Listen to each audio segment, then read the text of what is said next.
right, so we'll start on. So now we on YouTube. So if anybody wants to go to YouTube and look, you can go to YouTube and look. Let me go ahead and do the share screen. All right, I'm gonna share the screen. And let's see.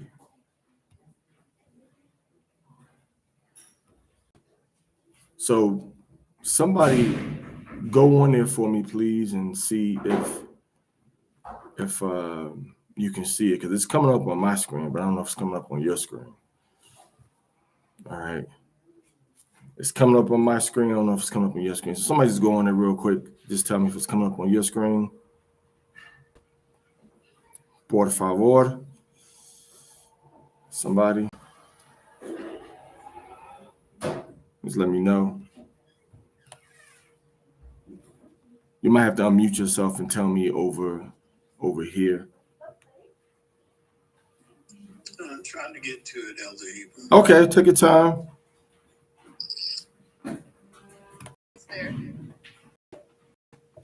Okay. Who said that? Okay, thank you, Kalea. Appreciate it. I guess you the rot. I guess you're a rotten egg, Baba Parmalek.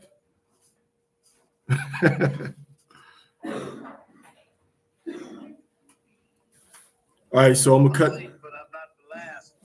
All right. Yeah, because some people ain't even trying to go there. They ain't even in the race. You in the race. You in second place. How about that? You in second place. Yeah, some of y'all didn't even make the first, second, or the third, fourth cuts. All right, so I'm gonna go live now. Brace yourself. All right, I'm gonna go not live, but turn the camera on now. All right, let me see, turn this camera on. All right, hey, what's up, y'all? Shalom. All right, I gotta remember that I'm on YouTube also. I'm not just among friends, so I have to, put on my professional persona now. Tamika London says, "I hear you all, and it is clear." Ain't no Tamika London up in here. It's Creole One. What you thought? It's Creole One. All right, y'all. So now let's move into this real quick. Because I want you to really have an overall understanding about the whole new moon situation and help you be a little more independent, And we have what we call sometimes in Israel, what we call professional students. And these are the people that come to the classes 10, 20 years and just sit and take notes. And that's cool. But at some point, you got to be able to absorb and repeat and share all of this information. All right. So that other people can learn also.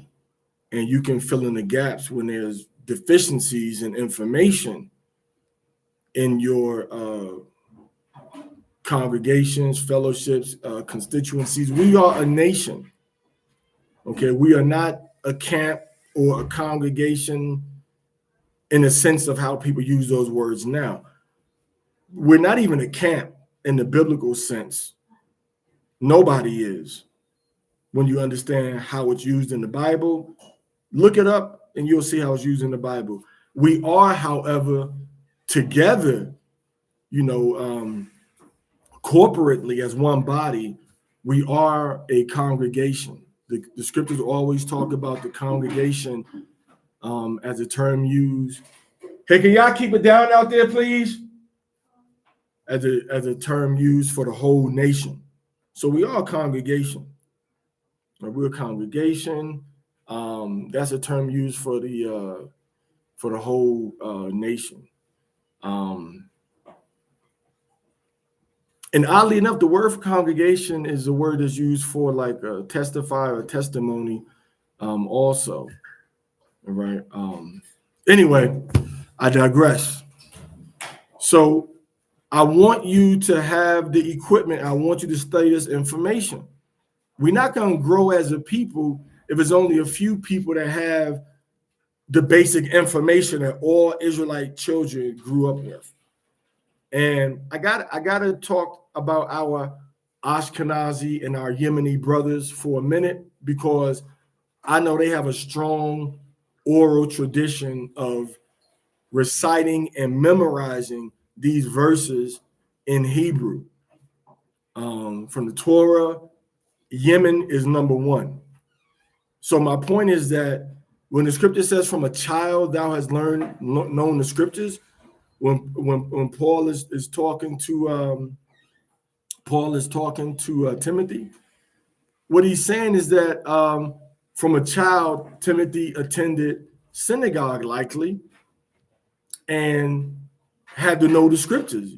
You started knowing these scriptures by memory from the time you were like around 5 years old, man. So we had a deficit. And I don't care if you just do it in Greek, Spanish, Hebrew, or English. You gotta know these scriptures. And that's how a lot of people are coming up teaching false doctrines, because you aren't taught the scriptures from a child. I was taught the scriptures from a child. I was around the Bible, from a child. That didn't necessarily keep me out the streets, but it made me aware when I heard the truth and when I heard something that was in the Bible. I had a very good foundation as a child of the Bible. It was embedded in me. All right. It was embedded in me by my mother and grandmother when we was in New York. When I was, 4, 5, 6, 7 years old, we going to church different times of the year, different seasons, sometimes in the DC area, sometimes in the New York area, Nyack to be specific. So you have to instill this in your mind as a child, or you got to be born again and look at the scriptures again. As a child, you got to become as a little child. That's the first step Hamashiach gave us. He said, "Except you become as a child, you shall no wise into the kingdom." All right. A lot of y'all are old bottles, old flasks, trying to get this new wine put in you. You got to be born again so you can become, get that new wine put in you. Okay. You can't put new wine in an old bottle. You got to leave all your preconceived notions about this text, and you got to start from the Torah. That's where you got to start from to get an understanding of Hamashiach. All right. So my point is that we knew the scriptures. All right. If you don't study any other book, you have to know the Torah, because that's where everything starts. That's where you got your foundation of what's right and what's wrong. All right. What's right and what's wrong, and what you should and shouldn't do. All right. So it's not something that's optional. All right. Stop spending all your time trying to listen to and get breakdowns. Only breakdowns you need is the breakdown of walking in wisdom, fruits of the spirit, and the law. Them are the only breakdowns you need, because you understand about Hamashiach. His mission is accomplished.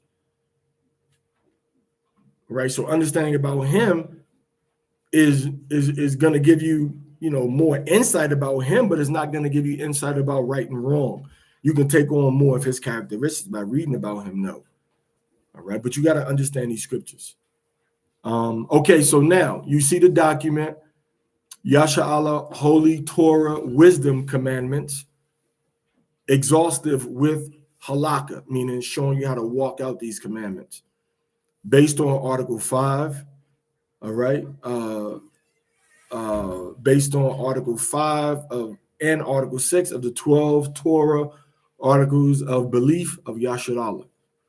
These are the 12 things that we all came together as elders in 2014, after we had originally put it together in 2009 in Ohio and said these are the basic beliefs that all the brothers have in common.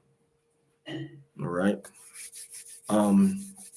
So now, Torah section, times and seasons. So now the following. Let me get this over here. Can you do me a favor and bring that this way, please? So it says the following are commandments of Yahweh with detail and bring it in front of here right there. Yeah. Okay, so it says the following are to keep me from having to talk so loud, man. All right, so it says the following are commandments of Yahweh with detail and explanation. And it's easier like this because you see what I'm talking about and it goes right into it. All right, and we're going off of a source. And I will say this also, sometimes my presentation and teaching can be very charismatic. All right. But oftentimes, and usually more times than not, I think it's very structured and academic, straightforward, so that you can understand the format that I'm presenting this information in. Please forgive me for ending my sentence in a preposition. I know that's very inappropriate, so forgive me for that. But yeah, and I try to give you the text that I'm using. So you'll see it's not just me giving you my opinion. I listened to somebody talking early this morning, about 5 o'clock, they were teaching. But what I noticed is that their teaching was not filled with the text that they were talking about. Their teaching was filled with comparatives and things that were similar to the text, but just using another example. The example was gird yourself like a man, that the Most High told to Job. And then they went to Proverbs 31 when it says she girds her loins. And the Most High told Job to gird his loins. So they use that to say that the scripture where it says a woman should not wear that which pertains to a man is not always necessarily literally what it's talking about. All right. And what you notice is that people, one, they don't have any personal standards that they establish in how they teach or how they understand. I do. I have my own personal set of hermeneutics that I've developed over the past 30 years of looking at, studying, meditating, and thinking about the scriptures every day. And a lot of my hermeneutics that I've developed are inherent, meaning I just, by the spirit or by wisdom, develop them, but they line up with Hillel's hermeneutics. If you want to be a student, and if what I'm saying to you makes sense, you don't need to understand and study the hermeneutics thoroughly, but you should have a basic understanding about them. But if you want to understand thoroughly and you want to be able to replicate this process, all you have to do is look up Hillel in the 7 Middot, M-I-D-D-O-T. M-I-D-D-O-T. And the reason I'm telling you this is that I want you to understand that when Hamashiach is talking, when Paul is talking, when Peter is talking, when James is talking, why do you think that they said these men are unlearned? They said that because they were using established academic approaches to the scriptures and nobody could dispute what they were saying. They were learned in the Torah from a baby. But in the actual process to improve your case and your conclusion in the scripture was very systematic. It was very systematic. It wasn't them just getting up preaching on the streets or them just getting up preaching, saying what they wanted to say, whatever came to their mind without any structured foundation. You understand what I'm saying? So again, study the 7 Middot, M-I-D-D-O-T. It's academic, but the Bible is written in an academic way. and some things are spiritual, but even the spiritual things cannot contradict established principles of the Bible. And this is why, my approach that I teach you is also infused with the 7 pillars of wisdom. If you can understand the 7 pillars of wisdom and use that, you will never go wrong with any doctrine or decision you make about the scriptures. And I'll go over those briefly because I know them more easier than I know the Midot, the 7 Midot that Hillel used, which Hillel, in actuality, my conclusion, I believe that Hillel was a believer. I believe that he was a believer, and I believe that his grandson or his son, Gamaliel, was a believer. The one that came to the temple, Simon that came to the temple, how Mashiach was a baby, I believe that was his son. I think Gamaliel was his grandson. Either way, I forget the genealogy of it. But Paul was a disciple ultimately of Hillel. All right, so we are disciples of Hillel, and Hamashiach uses arguments that were taught by Hillel before he was even born. So he, by extension, was an academic student of Hillel also. So you may say, well, who's Hillel? Well, go look up who Hillel was. Hillel 1, not Hillel 2. And you'll see that the arguments that Hamashiach talks about are similar to the same academic arguments that we see Hillel and his students being, employing in the historical writings that we have about them. All right. So when I'm talking to you, I'm not just some fly by night person that's inspired by the scriptures, and I want to, like preach to you. But if I'm preaching, it has an academic foundation. If I'm teaching, it has an academic foundation. There's a difference between preaching and teaching. When we look at Hamashiach, the scriptures always say that he was out in the streets. It always says that he was preaching. It's a different word than teaching. But neither one is prophesying in the biblical context. Hamashiach did not go out in the streets prophesying per se. He was preaching, and in his preaching, he would include prophecies of what was going to happen. Tear this temple down, is going to be raised up in 3 days, talking about himself as a prophecy. When you see Jerusalem surrounded by armies, you know that the end and the desolation, the end thereof is near. Going to the mountains is a prophecy.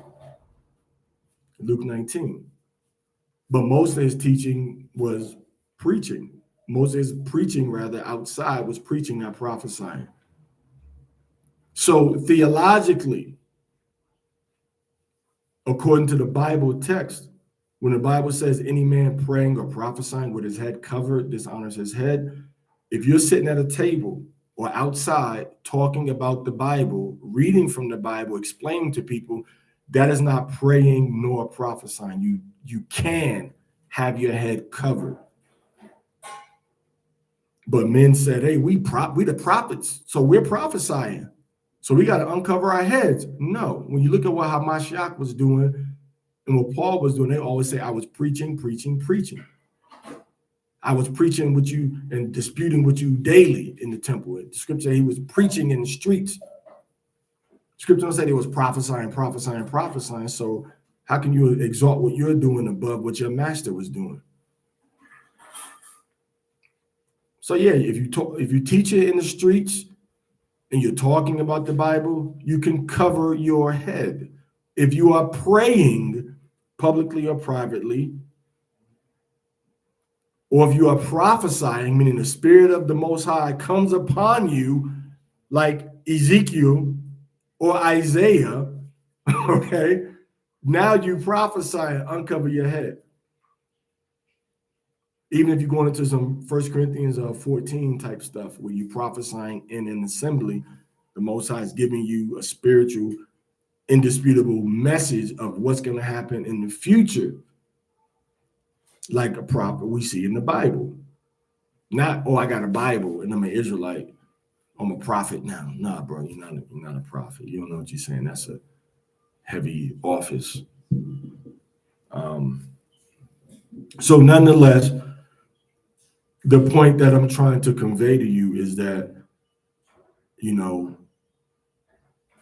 KRS-One, in his song, Why Is That? He said something. The first line, he says, the age of the ignorant rapper is done. Knowledge reigns supreme over nearly everyone. Meaning, we have no reason to be ignorant of the truth and of the facts. He meant ignorant in a way of you're just blah, blah, blah, not talking about nothing. He didn't mean ignorant in the very literal sense of the word.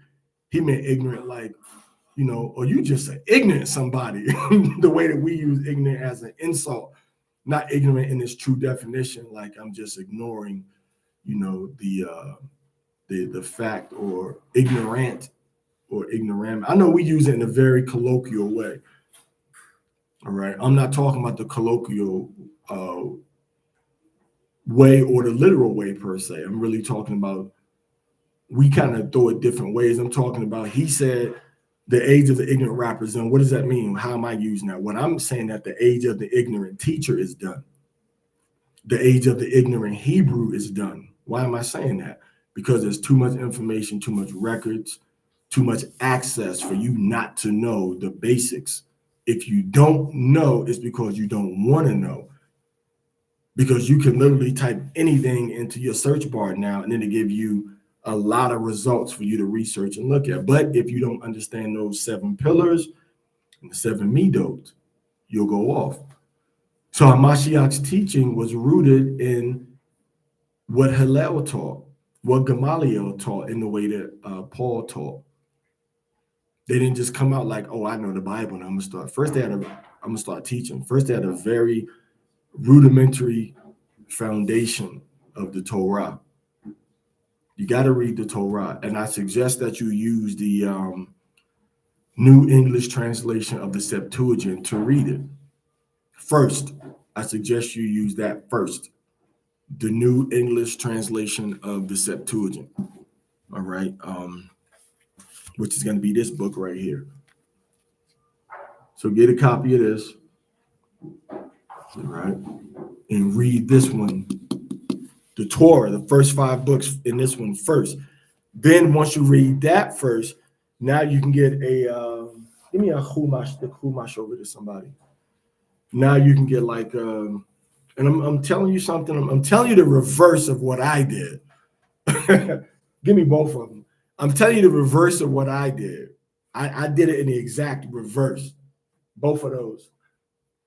I did it in the exact reverse. All right. But I'm telling you the process to use to do it. You can do this in any order, actually. And then what I suggest is that you get a chumash, which is going to be Hebrew and English. Now, when I first got this, I couldn't read a lick of the words that it had. But as I started to, acquaint myself more with it, I was able to get a better understanding. All right. So you want to get a chumash. That way you can see your English and your Hebrew. But some things are going to be wrong in your chumash. Some things are going to be wrong because the Masoretes deliberately mistranslated and changed some things around to adjust the time span that the Messiah came in, to adjust it from between 5,000 and 6,000 years from creation, from Adam, and they tried to adjust it to be between 3,000 and 4,000 years to try to prove that he wasn't the Messiah. But of course, this didn't take root until the failed Bar Kokhba rebellion in 135 AD, when a highly esteemed scholar by the name of Akiva endorsed a man saying that he was the prophesied Messiah. And we find, in retrospect, that of course he wasn't, because we got kicked out of Jerusalem and we went into captivity and we went into exile. But nonetheless, you will still see Akiva's writings among the great historians or the great leaders, Torah scholars of the first and second century. He's not omitted. So if he who endorsed the failed Messiah can still be respected as a man of the Torah, how dare anybody question us in our acceptance of a successful Messiah and endorsing the Torah at the same time? Okay. So now, once you got that, what you'll also need is you may want to get something like this, all right, which is a Torah that has the laws in it, but it's written in the Paleo-Hebrew text. All right, it's written in the Paleo-Hebrew text. Now, why do I want you to make sure you understand the Paleo-Hebrew text and letters? Because that will allow you to look at the words and see what the characters mean and have a pictorial understanding of what the word is trying to say. Okay, what the word is actually trying to say. Like an example I like to use is the word for father, which is Abba, or mother, which is Amma. The represents the aleph represents the ox, which represents diversity in use and purpose. And most of all, it represents strength and endurance. And after that, for Abba, we have the house, the strength of the house. All right, the multiplying resources of the house. And then after that, we have the mother, which is the second letter is the mem, mayam, water, multiplying the resources and the strength of the liquid. All right, she changes the baby when the baby pees and goes number 2 when the baby's first born. She gives the baby colostrum. She gives the baby milk. She puts the baby in water. She washes the baby regularly. So her characteristic and her duty is summarized in her name. And when you understand those 2 Hebrew characters, you'll understand what a mother's primary purpose is and what a father's primary purpose is. He enlarges his house by having the baby, and the mother gives the baby the nourishment, the water, the liquid that it needs. So you have to look at that paleo word in order to try to have a better understanding when you read it in the Assyrian Hebrew. Those are the 2 distinctions. Hebrew, and here we have Hebrew writing and Assyrian writing. The writing we use today is called Assyrian writing. The writing that uses the Paleo pictorial Hebrew that's what's actually technically called the Hebrew, the writing, or Ribrit, actually. So nonetheless, you got to familiarize yourself with those things as a basic academic foundation, so that when you read the scriptures, you'll have the resources and the background to understand what it's saying. That makes sense? Okay. Does it make sense to you? So that's why if you say, even if you start with the Harlem Hebrew that we learn, or the is the good foundation, but it's not the end of the line, because it gives you those 22 letters and what they mean. Even if the pronunciation differs, it gives you a foundation of what these letters are and what they mean. And once you understand what they mean, now you can say this word is associated with this action. Okay. So anyway, now if you on YouTube, I'm giving you a very academic approach to the law, and I'm giving you an understanding that's based on um, the scriptures. It's very straightforward. So now, this subsection, I'm gonna go into it, is subsection 1, which deals with the new moon and Abib. But we're gonna focus on the new moon. All right. And it says, the new moon, and I'll highlight it so you know where I'm at. The new moon, Chodesh or Chodesh, shall be solemnly proclaimed as holy, and Abib shall be guarded as the beginning of the new year. We get this from Exodus 12:2, Deuteronomy 16:1, Exodus 13:4, Numbers 28:11, Isaiah 66:23, and Genesis 81, verses 1 through 5, as well as Genesis chapter 1, verse 14. Now, which goes into the Kasa, which is the inferior conjunction, which we know as the new moon. The new moon is not used for a weekly Sabbath, and we see that being taught in 1 Samuel chapter 20, verse 5, Exodus chapter 35, verse 1 through 3, and Exodus chapter 40, verse 2, Numbers 1:18, Daniel 7:25, Ecclesiasticus chapter 43, verse 7. All right, these all go into how to establish the Sabbath,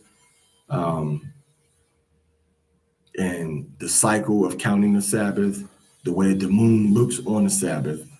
The new moon was calculated and known before a physical observation occurred, meaning that people knew when the new moon was going to come in before it actually happened. In other words, they could predict accurately what day was going to be observed as the day of the new moon. So now we have 3 New Age doctrines. New Age doctrine meaning that these are doctrines that have emerged recently within our Israelite community. Other people have been doing these things for years. Some of them are new. Some of them people have been doing it for hundreds of years. But there is an emerging of these doctrines and practices by black and white people alike recently that call themselves Hebrews. What are these doctrines? One is the lunar Sabbath. The lunar Sabbath was established in ancient Babylon. It was established in ancient Babylon, and it was used by the Babylonians to worship a false god named Sin, also called Nana, Nanna. All right. And he was symbolized by a crescent moon, which takes us into the next doctrine. All right. So it was established in ancient Babylon. They're the first ones that we have historically that worshiped the moon according to a 7-day cycle based on a new moon. Israelites didn't do that. All right. Then we have the crescent new moon. What is the crescent new moon? The crescent new moon. Anyway, back to the lunar Sabbath. It was established in modern times, or as some of us say, modern. It was established in modern times by a white Edomite, white supremacist. His name is Jonathan David Brown, and he established it in the 1990s. He said that the Most High came to him when he was in jail for helping people that had like bombed or set on fire a synagogue or something, and he was in jail for that. He said that God came to him and told him, like, this is my Sabbath, and spoke to him.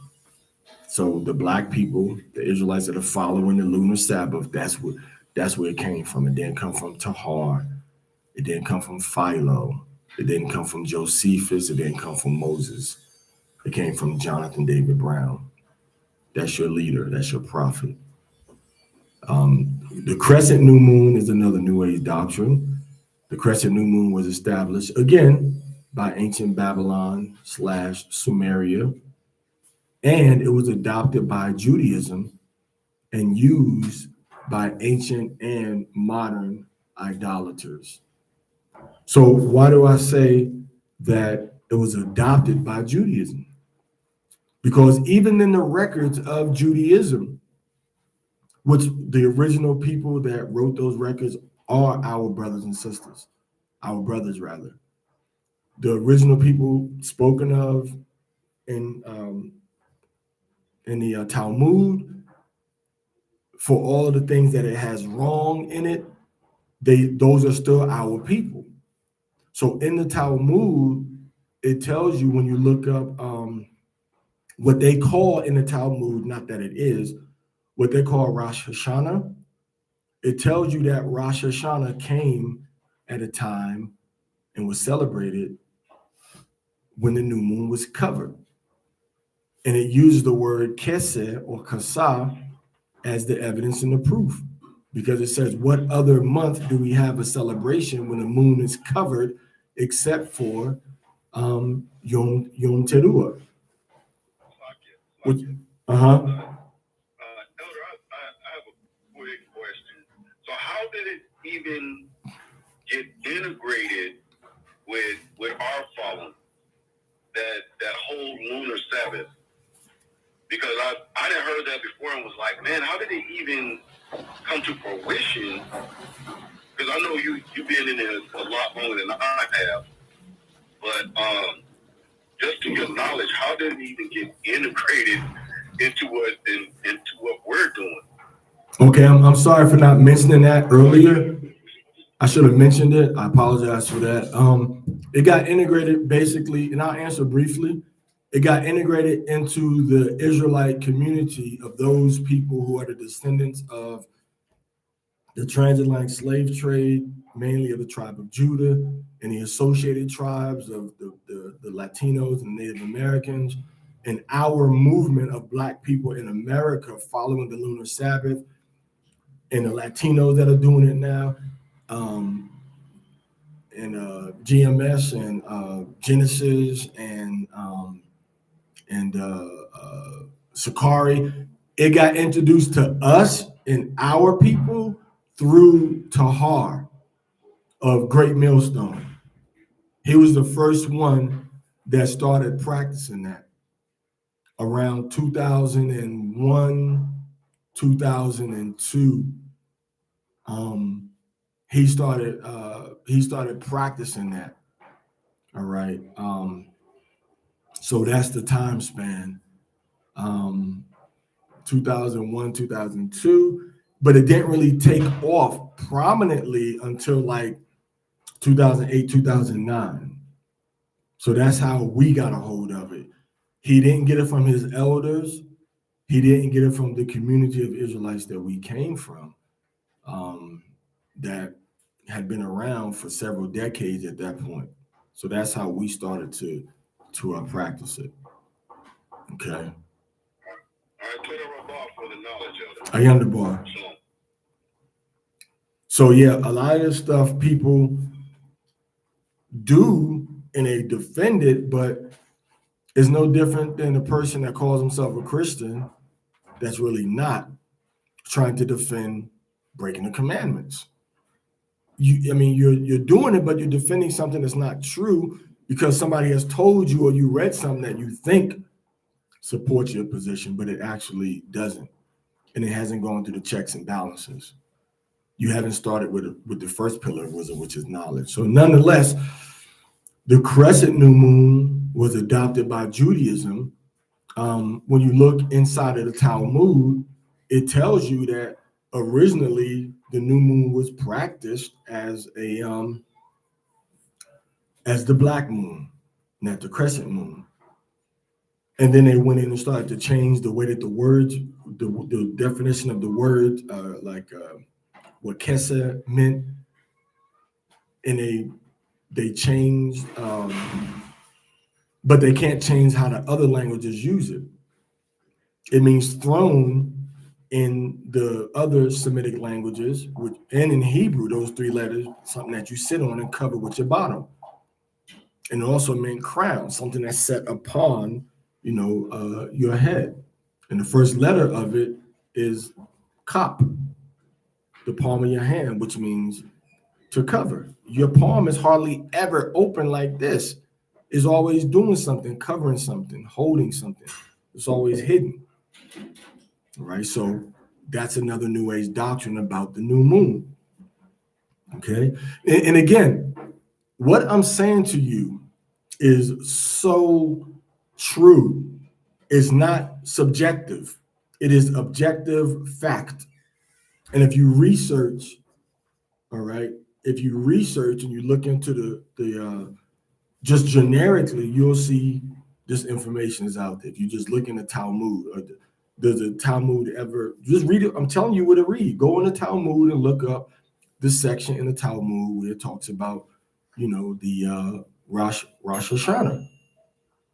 And you'll see it right there. Read the whole section. I think around section 7 or section 8, it goes into the details about that Rosh Hashanah Yom Teruah is indeed when the moon is covered.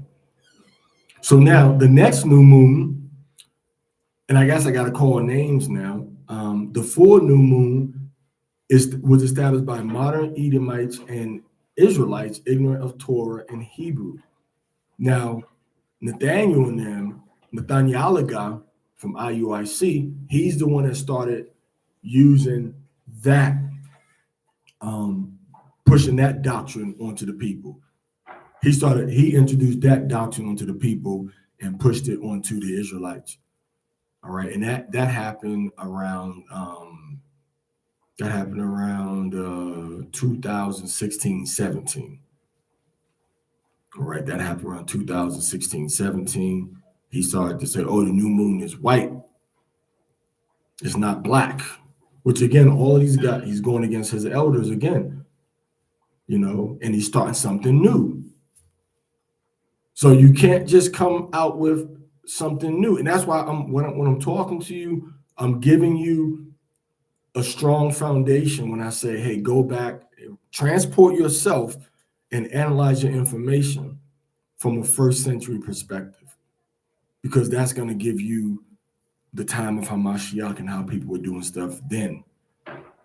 You can't analyze it according to, theology now or according to what I'm saying now, because I could be saying it from what somebody taught me. But if I'm telling you, go back and look in the first century and how were the Israelites doing this stuff? What was their understanding then? Because what people are saying is, man, everybody's been doing it wrong, since I came into quote unquote the truth. This is what Nathaniel is saying. He's saying that Masha was wrong, Ariyah was wrong, Bibbins was wrong. He's saying that all the men that were over him were wrong, and now he got it figured out. He got it right. Everybody else was wrong before him. In history, Native Americans are wrong. The Africans are wrong. Everybody, all Jewish groups are wrong, because all of them are either following the white moon, the black moon, or the crescent moon, but they all are wrong, and he's got it right. The whole history of Native American culture, African culture, Judaism culture, everybody's wrong. And he's the one that got the white moon right.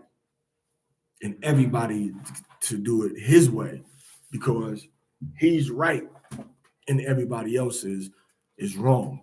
And that's what he's trying to say. Not trying to say, but that's what he is, that's what he is saying. Okay.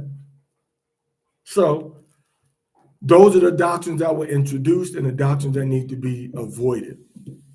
All right. Now, I will say this too, and I know I've been talking for a minute, so forgive me for that. But when you go into some of the writings of, like, I think it's Philo, people say, see, Philo says that the new moon was the beginning of the week for the Sabbath. And that's from a website that people put out there, and they have on a website, this is what he said. And then they translate and say, this is what he said, and this is in English. Now, what I did, because it's very convincing, I myself went back and looked at the records of that Greek. And I did a mechanical verbatim translation. And I also looked at the conjugation of the verbs, the prefixes and the suffixes of the words. All right. And the words that were used don't say the new moon is how we determine the Sabbath. And I have the notes on it, and I can share them. I can share them with you because I got the notes, because I had to do a thorough study of it, because there was a brother, a Levite brother, that has suddenly just switched up and said, well, I'm gonna follow this one. All right. This is the way it's supposed to be. All right. This is the way it's supposed to be. And everybody, this is the new moon is supposed to be the Sabbath. The new moon determines the Sabbath. So that's what the brother was. He was starting to believe that. So I was like, man, let me go ahead and, I knew that wasn't right because I understand the Hebrew. And a lot of people's problems would be dissipated if they just look at and study the Hebrew. That's all you got to do. Look at and study the Hebrew for yourself. And listen, don't just study what's that called? Blue Letter Bible says is the definition of the word. Go into Jusinius. Jusinius, I've found, is a very objective biblical scholar. Scholar meaning he was trained in these, academically trained in these Eastern Semitic languages, sentence structure. It's almost like, and then he can see the Greek idiom, the Greek idiom, the Hebrew idioms in the Greek writings, knowing that this person, they were a Hebrew speaker, because look how they talk. It's almost, and we do the same thing. We do the same thing in English that we do in Hebrew. In other words, when the Hebrew says dying, when the Hebrew says, when the English says he shall surely die, it doesn't say that in Hebrew. It has the word die twice in different formats. It's almost like, man, did he go to jail? Like, bro, like, yeah. And just to convince you that he's really in jail, either a real jail or for a long time, I'm gonna say, nah, he in jail, or he got time. Did he give him some time? Bro, he got time. For real. We do the same stuff now. Are you hungry? I'm hungry. We say we have that twice stuff, especially like one of the biggest ones we do is for real. So now if I'm translating something into Greek and you see that same pattern in the Greek, and the Greeks don't talk like that, you're gonna be like, oh, this person is a Greek speaker, but seems like Hebrew or English is his original language because he's using idioms that they use in Ebonics. It's almost like if you read a Greek book and that Greek book says, and I said to the man, I said to the man, I said that I owed him even more money than I paid him. I told him, you got me messed up because that's how we talk in English. Greek people don't talk like that. People that speak Spanish and Portuguese, they don't talk like that. So you have these idioms. So when you look at the Jusinius says himself, this word means to cover. And I don't see any other place in the Bible where the word cover means the exact opposite, to make bright and white and visible for everybody. This is what he says in one of his footnotes about that word. because he did a lexicon also of the Greek, maybe Chaldee, not the Greek, but the Hebrew, maybe the Chaldee also, but definitely of the Greek. I mean, of the Hebrew. So when Nathaniel and them, when IUIC is saying, "Oh, this word means this," and they're using Blue Letter Bible, or they're using what the Strong's Concordance says, these people aren't the Bible. The word itself, what does it mean? If the first word I see in Hebrew, if the first letter is a word that begins with is a ka, meaning the palm of your hand, I know it should relate to something being covered. You see? So the full new moon doctrine came about because the leaders that are teaching people don't study the Hebrew. Okay, they don't study the Hebrew.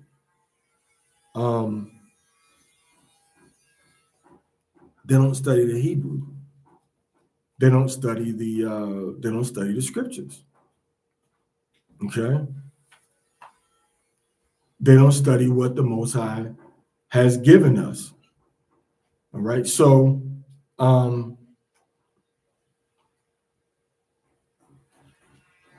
so I have the notes right here that I sent to the brother, and I gave him my translation conclusions also, and I even I believe I took screenshots, and I had notes of the translations showing the brother like, nah, this is what it said. And I said they translated this wrong in the English, and I gave him the actual Decalogue of Philo, because that's what he was quoting to me from when Philo was talking about the Ten Commandments. And I showed him, well, this is what the Hebrew says. I mean, this is what the Greek said. And I translated the Greek words for him. All right. And I gave him the suffix, the epta and hebdomos. All right. And then, you can, and it'll be on YouTube, probably a little more clear. But so my point is that, you can't really just follow people that ain't give me the linguistic, conclusion. Show me linguistically what you're talking about. And then what I did was I went to, some of the poet philosophers of Greece, Solon. I took Solon and I showed how Solon used this same word and how Solon translated it. All right. And it was translated as, a word that meant 7 or week also. So when I'm coming to a conclusion, I'm not able to only spiritually show you, I can show you academically. I'm not just saying, trust me, this is my conclusion. I can give you the chain of events that led to this conclusion. And this is what I do for any doctrine. If there's an error, there's an error because of the information that we have to study from is flawed. And we have 2 or 3 different options, and we pick the one that's most suitable to the consistent use of that word or that situation across the Bible. But of course, now when we get the Greek Bible, which is older, we can come up with better conclusions. All right, so don't follow the lunar Sabbath, don't follow the crescent, the crescent new moon, and don't follow the full new moon. Follow the dark new moon, because anything else is pagan and idolatry, and is not something that Hamashiach endorsed or supported himself by practice. If you look at the document again, we see new moon. It says, blow the trumpet in the new moon in the Kasa for the day of our feast. The word Kasa or Keser refers to the dark cover of the new moon. That's what the word actually means. So the following is Psalms 31 in Hebrew with the English translation. All right. It says tikru, which means you all blow. It's a commandment. So the wa on the end tells us everybody does this. So it says tikru, tikru, you all blow. And that's a hard word to say. And that's why a lot of times people leave off this word, this letter, the ayin, because ayin comes from the back of your throat, and we don't talk like that in English or Spanish or most of the Indo-European languages. We don't talk like that. All right. So ayin, ayin. So tihu, tihu, and you got that k sound from the kuf. Then it says ba, meaning in. Then it says Chodesh, in new moon. Blow, you all blow in the new moon. So we have a verb, which is you all blow. And then we have an adjective, which is in. And then we have a noun, which is Chodesh. Blow in new moon. What are you going to blow? So it says shofar, shofar, right here. Blow the shofar. Now notice that we have a command to do something, and we have when to do it, in or on a new moon, and then we have a the object that's being blown, the shofar, and then we have another another another noun. All right, another noun in which denotes which denotes, you know, something done in an event, because we have in used right here in the new moon. Then we have in this also. Now this word, the way that it's written, it says ba, and then it says ke se, ke se. Some people would say kese, but this is a sede, and sede is a. Segol is e, but sede is a. So it's a kese. So I mean blow. It says in kese. Kese means cover. Then it says liyom, which means for or to the day. And then it says chag nu. No, I'm sorry. It says chagei nu. Chag, chagei, which means in the feast, chag. Then it says nu, which means hour. So in the day of our feast. So you have Chodesh, and then you have Chesed. Both of these are nouns. So Chesed means a covering, and Chodesh means new moon. So it says y'all blow in the new moon, the shofar and the covering. You see how shofar bridges everything together.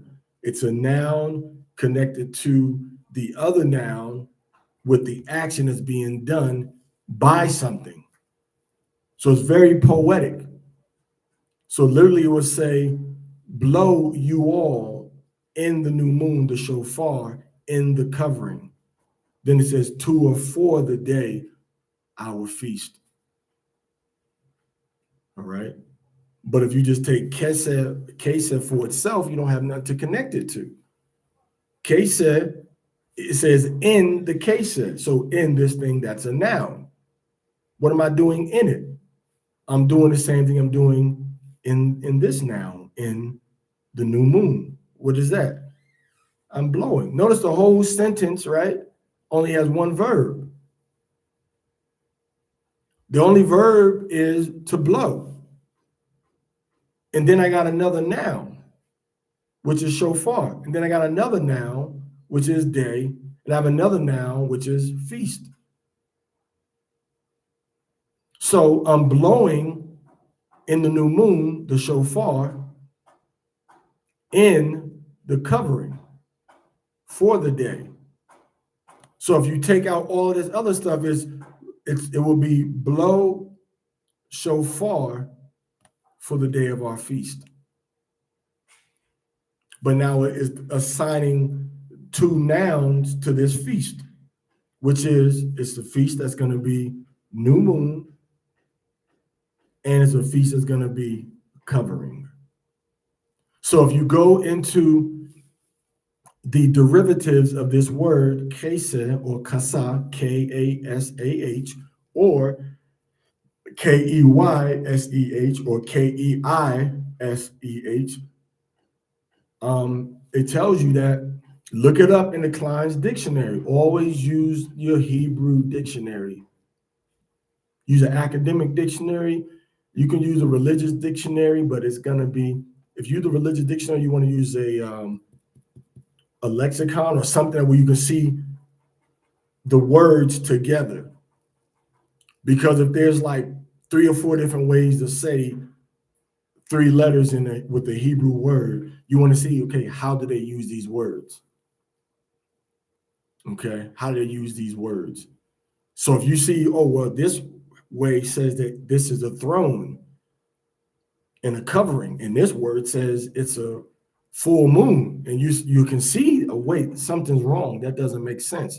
And then you go into the scripture and you see, well, hold up. New moon is used over here, and then it says a covering. And it says this word covering means white moon, full moon. Okay?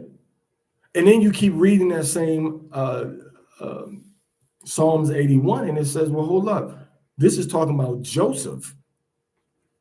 So this is a single event that associates Joseph. So how am I going to have 2 different words? New moon, which is either black or crescent, depending on your understanding. And then I got something that's covered or something that's a full moon. If you take what it says literally inside the Strong's or inside of the Blue Letter Bible. But when you go to an actual dictionary apart from your religious books, go to a Hebrew dictionary. And if you look up the word in other verses, how that word is used in other verses, okay, then you'll see, oh, this word means this over here. And you'll get a better understanding that it means something that's covered. So if you look it up, these are the same 3 letters. You can see right here, look at it yourself, right there. Look at it. Let's call it this. You got a half circle, a circle, and then a lowercase r with a line, okay? Over here, you got a half circle, a backwards lowercase r with a line. Same thing. And in the Kal format, it says it means he covered, he hid. In this format, it says he covered, he hid, concealed. In this format, it says was covered, was hidden.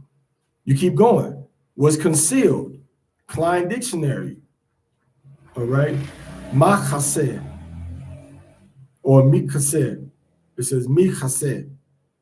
Masculine noun covering. So when the dictionary tells you the root of this word, it tells you it means covered.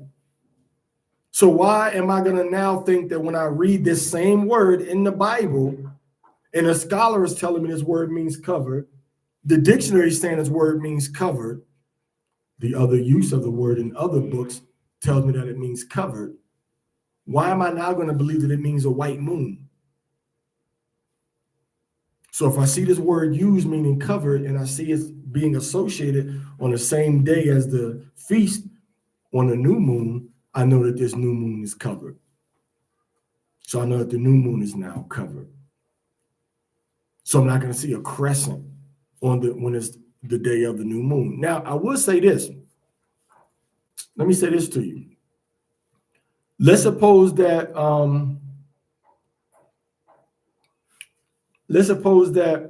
the new moon happens at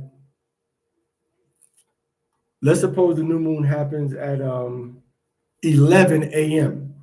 Okay? That's when it happens.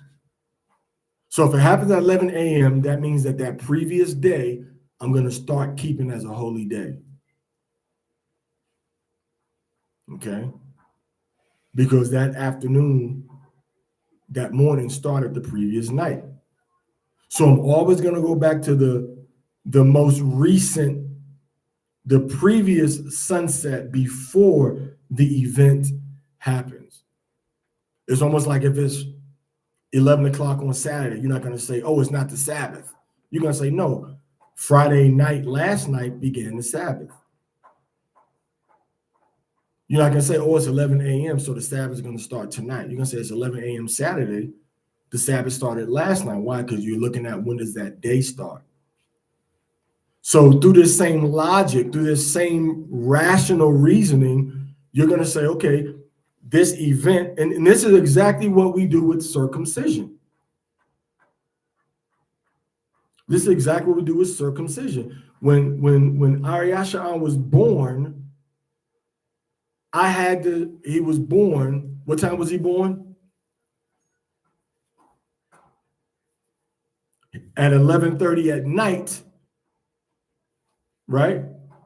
At 11:30 at night in December, I had to go back to the previous, when the sun set, the day had already started. So when 11 o'clock in the morning came, we were still in the same day. And once you understand how you count your days when you're on your period, how you count your days when you're unclean, how you count your days for circumcision, how you count your days when your cycle comes, you'll understand how to count your Hebrew days for the new moon. That's all you got to do. So if the new moon comes in at 11 a.m., right? I know that now the day started just like if Ariashah was born at 11 a.m. instead of p.m. on a Thursday.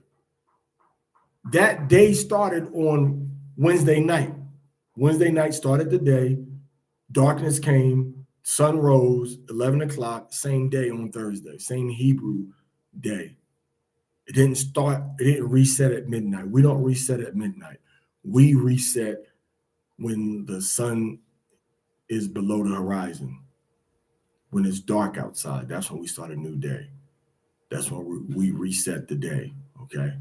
So now that's why you can't go by physical observation. I'm gonna tell you why. It's quite possible that when I start observing the new moon, the day of the new moon, the Yom Chodesh, not just the Chodesh, but the day of the new moon, okay? It's quite possible that when I start to observe that day at night, I can see a crescent in the sky, which is going to be the waning crescent. It's going to be a waning crescent.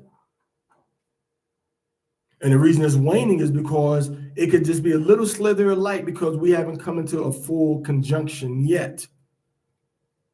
So I may see a little, it's possible I can see a little bit of light. But 12 hours later at 11 a.m., when the sun and moon actually have their inferior conjunction, the new moon event happens in the sky, I don't see that happening. So I'm not going to see that there's no more crescent. So I can't just trust what I see with my eye.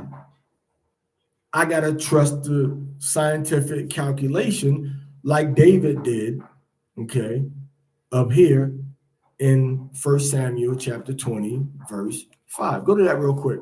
Somebody go to 1 Samuel 20 and 5. Let's go to 1 Samuel 20 and 5 real quick. And if I can't see anymore, this this thing be tripping sometimes. Did I? Oh, you got that? Read that real quick. 1 Samuel chapter 20, verse 5. And David said to Jonathan, Behold, tomorrow is the new moon. Tomorrow is the new moon. Now, how did he know tomorrow was a new moon if he was doing physical observation? He said tomorrow is a new moon, meaning what? The next day at sunset is going to be the new moon. Read. And I should not fail to sit with the king at meat.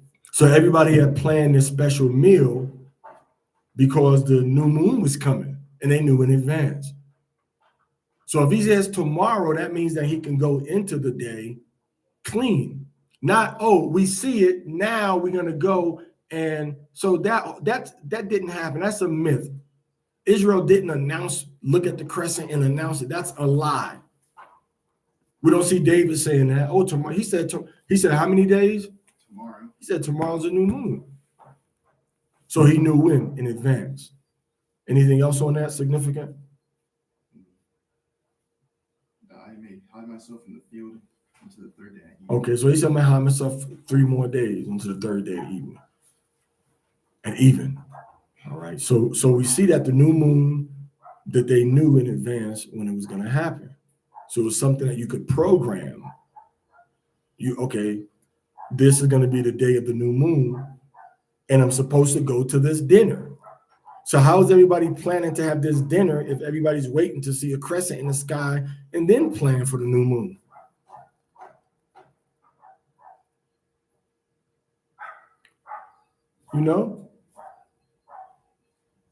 So now, what is the new moon? The new moon is 3 different things.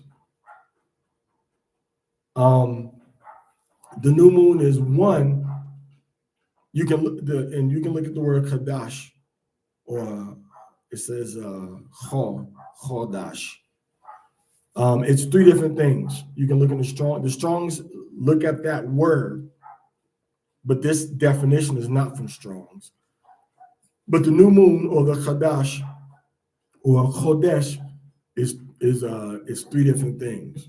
Okay. Number 1, it's the first day of the month. Today is the Chodesh. Right now, it's the first day of the month. And when does the month begin? Anybody? When does the month begin? When does the day begin? At sunset. So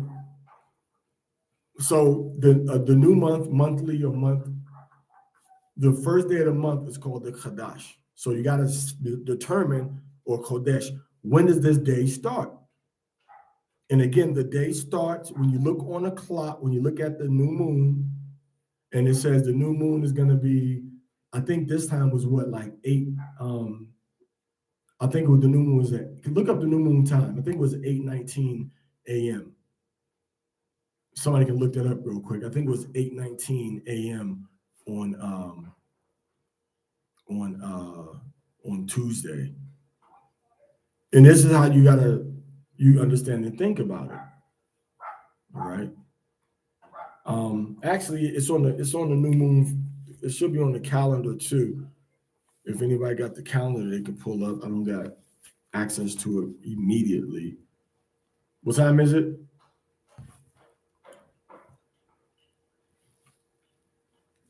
Huh? If you go on your calendar, it has something that says Keser. Okay.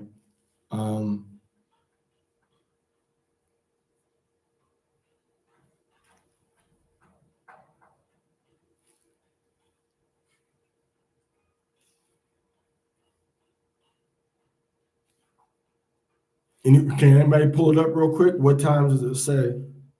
And I think I have it in my notebook too, but I don't have the paper down here where it has the new moon on there. You're supposed to know this stuff. Daniela shared the calendar in here, I think.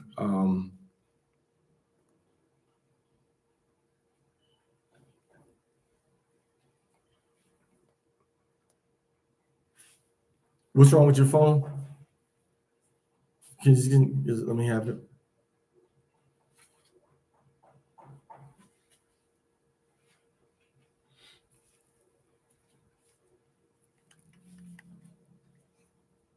All right, so when you look at the when you look at when the new moon is gonna happen, right? You're looking at a specific time that this thing is gonna happen. Okay. You're looking at a specific time. And once you understand, when this event happens, then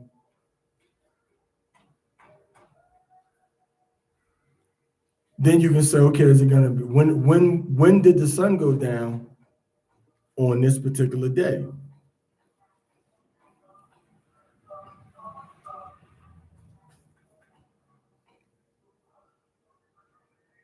When did the sun go down?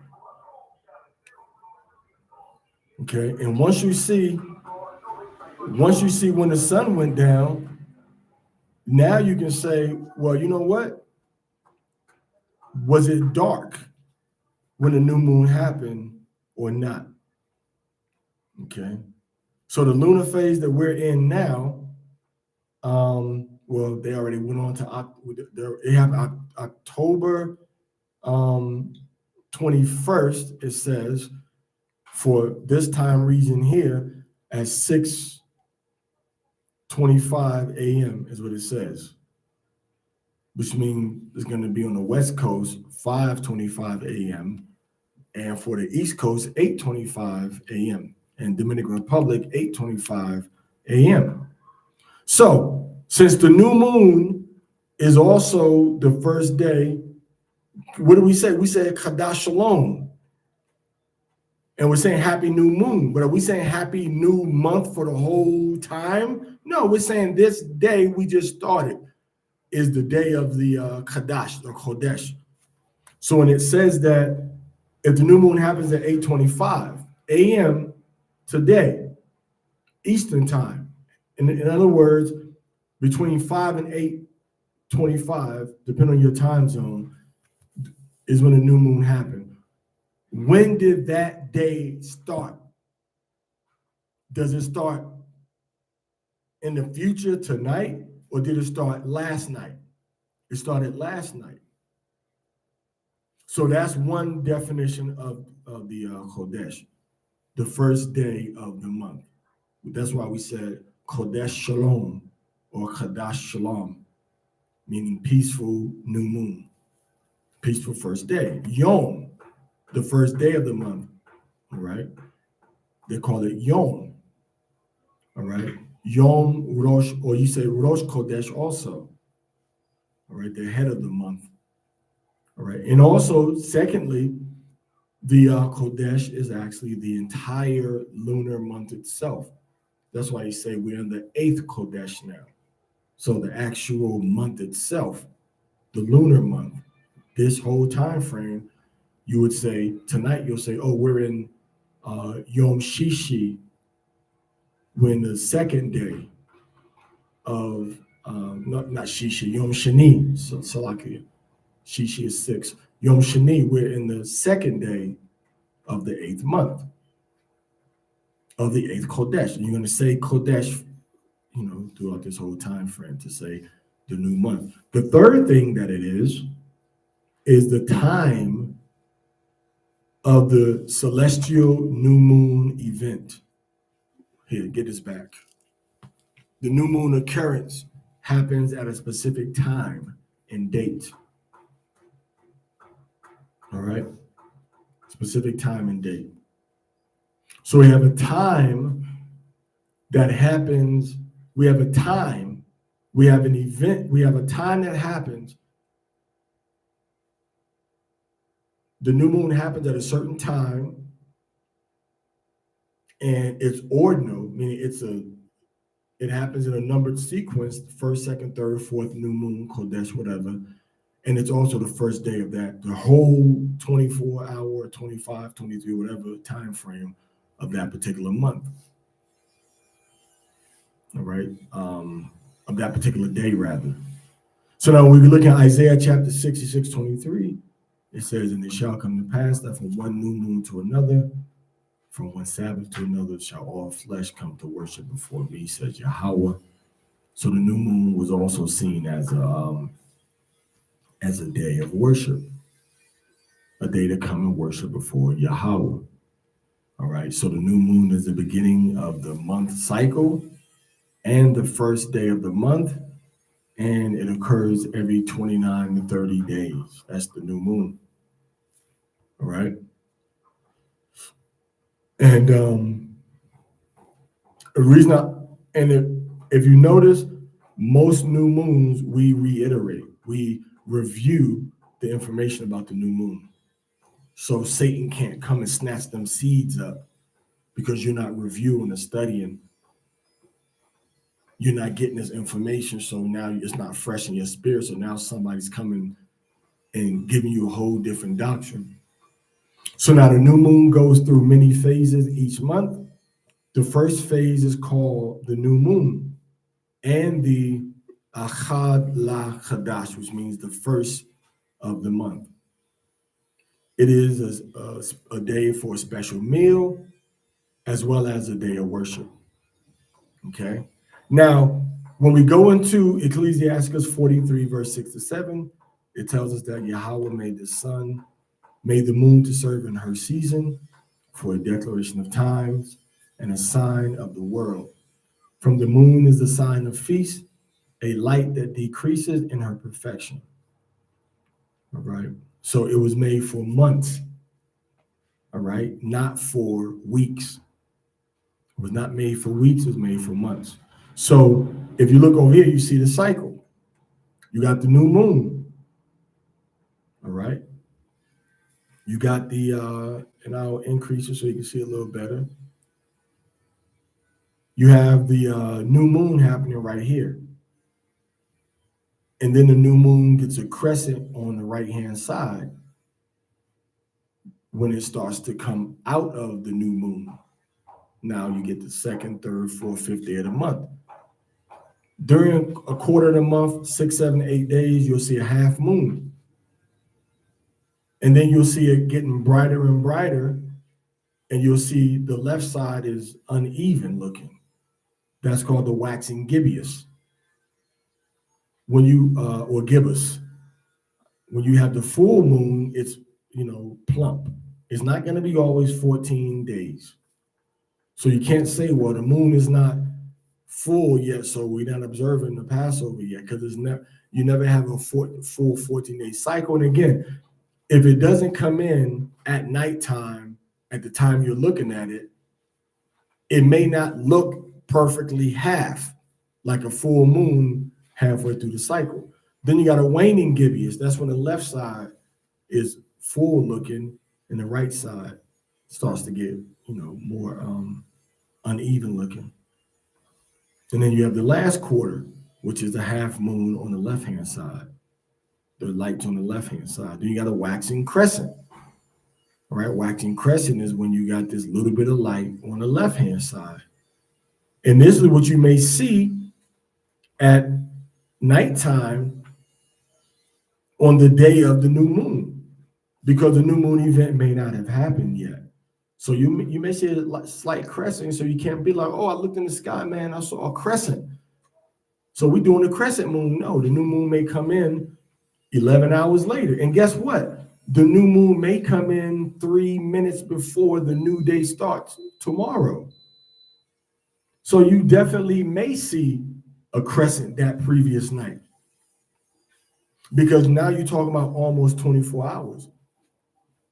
But if new moon comes in 3 minutes before sunset, you got to keep that whole previous day as a holy time frame. And then new moon comes in, then 3 minutes later, a new day starts. That's the second day. So you never look at how close is the next cycle of darkness.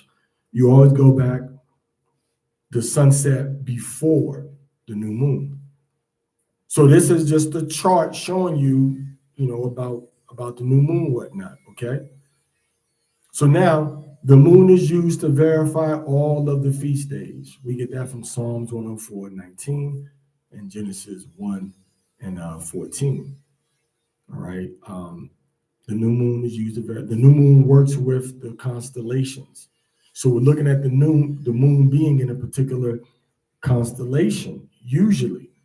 And if it's not in a particular constellation in a particular month, that's an indication that we're going to have 13 months that year, as opposed to the regular 12. Okay. So the new moon is fully covered, kasa, dark. Her light is decreased and barely visible to the naked eye during the astronomical occurrence. Now, what I did here is I took all of these statements. For example, the new moon serves in her season for a declaration of time, a sign for the, all right. Now that is this right here. A sign for the world is it's hardly visible. The new moon aligns perfectly with the sun during an eclipse. The crescent after the new moon, is the second phase of the lunar cycle, not the first. All right. So by this verse, you see the different phases. All right. So by the verse we just read in Ecclesiastes 43, by this verse we're told that the light becomes decreased and least, smallest amount of light in the perfection of the moon. Now, scientifically, they call this fractional illumination. So everything the Bible says, science has a definition for it. This is the principle of fractional illumination of the moon. And when the moon is at 0.00 fractional illumination, or 0.01, and then it increases to 0.02 again, that 0.01 or 0.00 is the time that we call the new moon. Can somebody close that window, please? So, when the new moon's in the state of perfection, let's go to the scripture. So it says, He made the moon, meaning at her creation, she was commanded to shine. Also to serve, the moon is a faithful servant of Yahweh. In her seasons, she rules the night and has an established movement. In her seasons, for a declaration of time, meaning that the moon declares the nighttime, declares months, and declares holy days. And a sign of the world, which means what? It is a physical token with vital information. From the moon, meaning that she is the source and origin of calculating months and feasts. From the moon is a sign of feast, meaning that a full moon begins the long feast days. It's like Passover and the Feast of Tabernacles. It's a sign of those long feast days in the sky. Oh, we got this bright moon in the sky, so we got these 7 or 8 days we're gonna be celebrating. All right.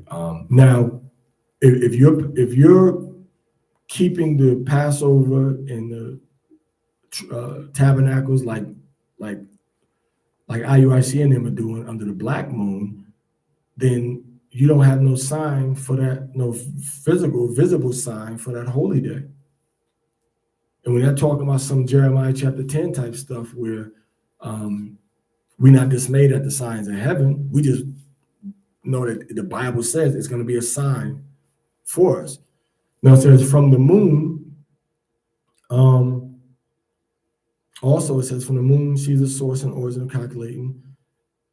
As a sign of feast, the full moon begins the long feast days, a light that decreases, meaning now after the feast day, what happened? The moon begins waning again. It decreases from a full moon to a gibbous moon to a waxing crescent moon. So which means the light from the full moon, it starts to decrease. And then it says the light that decreases in her perfection, meaning her union with the sun is her perfection. When light fully decreased, a new month begins. Then it says the month is called, the new moon is announced after her name. Each moon is called by its annual sequence. So these scriptures are actually giving you the cycle of the moon, but it's doing it in a very scriptorial, almost poetic and cryptic way. But if you go into the verses, you can read them and say, okay, hold up. It says he made the moon, all right? A sign of the world, it's a physical token. From the moon is the source, okay? Calculating the feast days, okay? Sign of the feast. Now we got the feast days. Feast, all right? A light that decreases. Now from the feast, the light is going to decrease. In her perfection, now she's linking up with the sun again, and there's no light.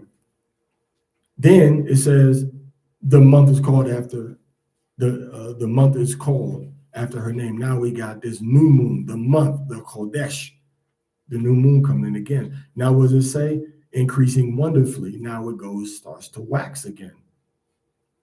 All right, then it says in her changing.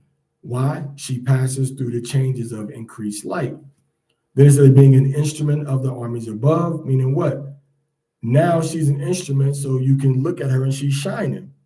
So now you got that full moon again. And now in this verse, okay, verse 8, it goes right back to that cycle again. She's shining again at the end of verse 8. Now you go back to the beginning of verse 7. From the moon is a sign of feast. You right back to the feast day again. So it starts it in the middle of the cycle with Passover and tabernacles. And then it talks about the light decreasing and the light being put all the way out at the new moon, and then the light increasing again. All right, right here. So it goes into the verse 7 and 8, go through the whole cycle of the new moon. Okay. So it takes it, new, young moon. You see a little bit of crescent. The new moon, the young moon, waxing crescent. All right. The waxing gibbous. And then you got the full moon, waxing gibbous, waning quarter right here, waning crescent, and then the old moon.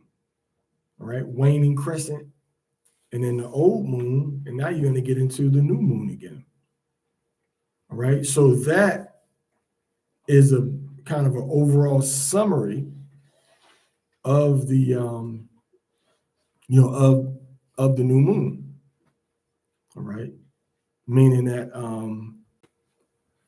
we have the information and we have the data and the sequence and the words and the dictionary and the definitions to show us, hey, this is the big spectrum of the new moon.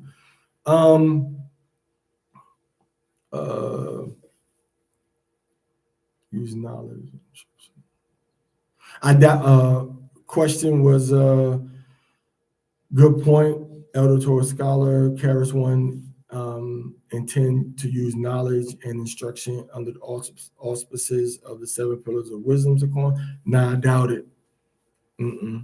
That's his name. His name, Karis one, is him taking his name, Chris, and making that into his name of knowledge reigns supreme, KRS.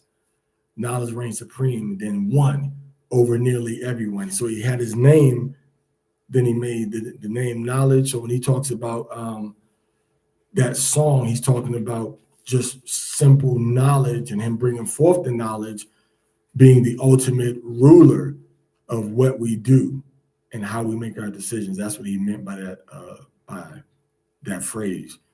Requesting, please, that you show again the paleo text and where to obtain. It's available online. You can get it anywhere online. Just look at Paleo Hebrew Torah. And I think those guys at the House of David may have it also. So I'll hold it up again, right there. That's what it looks like. Hold up right there. All right, what it looks like.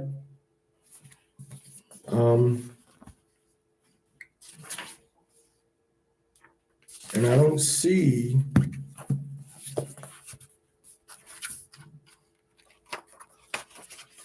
one of the added bonuses about it is that it does give you the 613 laws in the back. All right.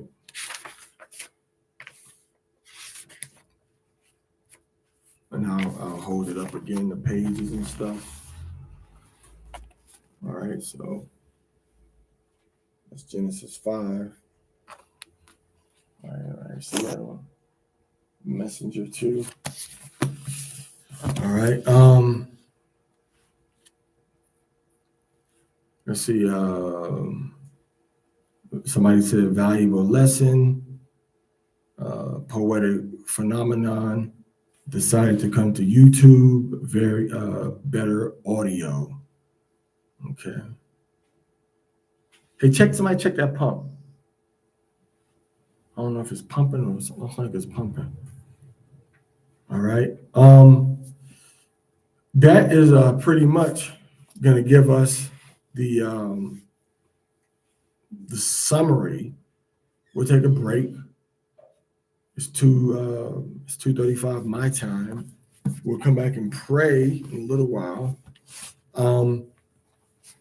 We went over some good information overall. And what I like about a lot of times when I teach is that I'm giving you like the information. I'm giving you where to get the information from. All right. Shalom al-Ra. I'm giving you where you can go, to reach this same conclusion. Okay. Where you can go to get the same to get the same information. Because it's not just me coming with something out of my own imagination. It's me actually giving you information and telling you, hey, go look at this information right here. Okay. So I'm saying, hey, you can go get this same information right here. Okay. And that's what you want. I'm very grassroots and organic in how I give you information and how I share the information. Okay. Very grassroots meaning I'm showing you just one-on-one me. This is what it is. I'm giving you the basics of it. And organic meaning that I'm showing you and walking you through the natural process that a person would go through in order to get information, in order to digest and share the information. So it's not something that's off the top of my head. No, I came with this, and there's no big meeting necessary because you can go look all the information yourself. Is this coming up on the? Let's see if this is coming up on the screen on there. Are we still coming up on YouTube? Are we still visible on YouTube? I have no question. Everything was spot on and clear. Okay, the water. So yeah, and again, this document is available. What I'll do, I can't really do it. Maybe somebody on YouTube can take this and share it inside of Messenger, but I can take this document and put a link to it inside of the YouTube broadcast, so somebody can take it and you can share it. You can look at the same document, so you can look at it yourself. All right, so I pasted the link in there, and you should be able to copy that link. Somebody copy that link and put it into the dialogue group. Let's not put it into the community council group, because then the response is going to start to fill up that conversation. Let's put it into the dialogue, and then if somebody reads it and they want to say something about it, have a question about it, we can do it over there. So everything is more more centered. But I think this right here is the main evidence. When you look up the word kesed or kasad in a dictionary, it tells you that this word means something is covered or covering. You got to do that for yourself. And that's going to show you that these people that we're listening to, you know, shouldn't be given the benefit of the doubt if the knowledge disputes what they're saying. All right. And even inside the Greek, it says that on a clear day. And for the longest time, you know, I think I was having a conversation with Danielle. I was like, man, what does it mean when it says clear? And then I sat back and thought about it like, okay, when it says clear, it means that everything is just clear, like the sky is just clear. There's not nothing poking out from the sky that make you draw attention to it. It's clear. It's a clear blackness. It's just blank. It's nothing there. It's not a big white spot, right? Taking up the sky. It's black with little white dots. That's it. So even the Greek translation tells us that, oh, it's a full moon. It's a new moon, and the sky is gonna be black. And that Kesed really does a good job at conveying that message. All right. At the water Masha for sending it there. So I think that's gonna, you know, that's gonna do it for this gathering or event. I hope you walked away with something substantial that you can use in your daily walk, your monthly walk, let's say.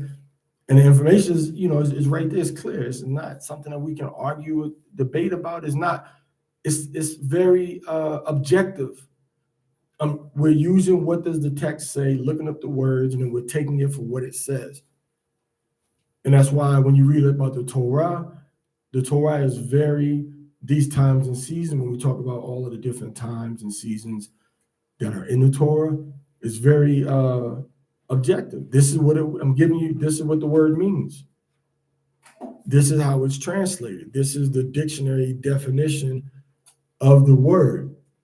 This is the context of the word. This is the pronunciation of it. And I really like that with Psalms 81:3. We went through the whole verse, but it'd be verse 4 in the Hebrew. But you have to get this constant reiteration of this time frame, because if not, man, you're gonna get caught slipping, like straight up and down. You will get caught slipping. Believe me, you're gonna get caught slipping. Nathaniel and them, they got caught slipping. Barak and them, they got caught slipping. Why? Because nobody's really studying these topics from the Bible. They're studying it from a whole different doctrinal perspective to overturn what the elders gave us that started our walk in this walk. These guys weren't dummies. And understanding the original languages, the Greek and the Hebrew, is fundamental to establishing a proper spiritual outlook on the Bible. And this information is available to you. You know, I'm not gatekeeping nothing. Anybody know me, I'm quick to give you a screenshot.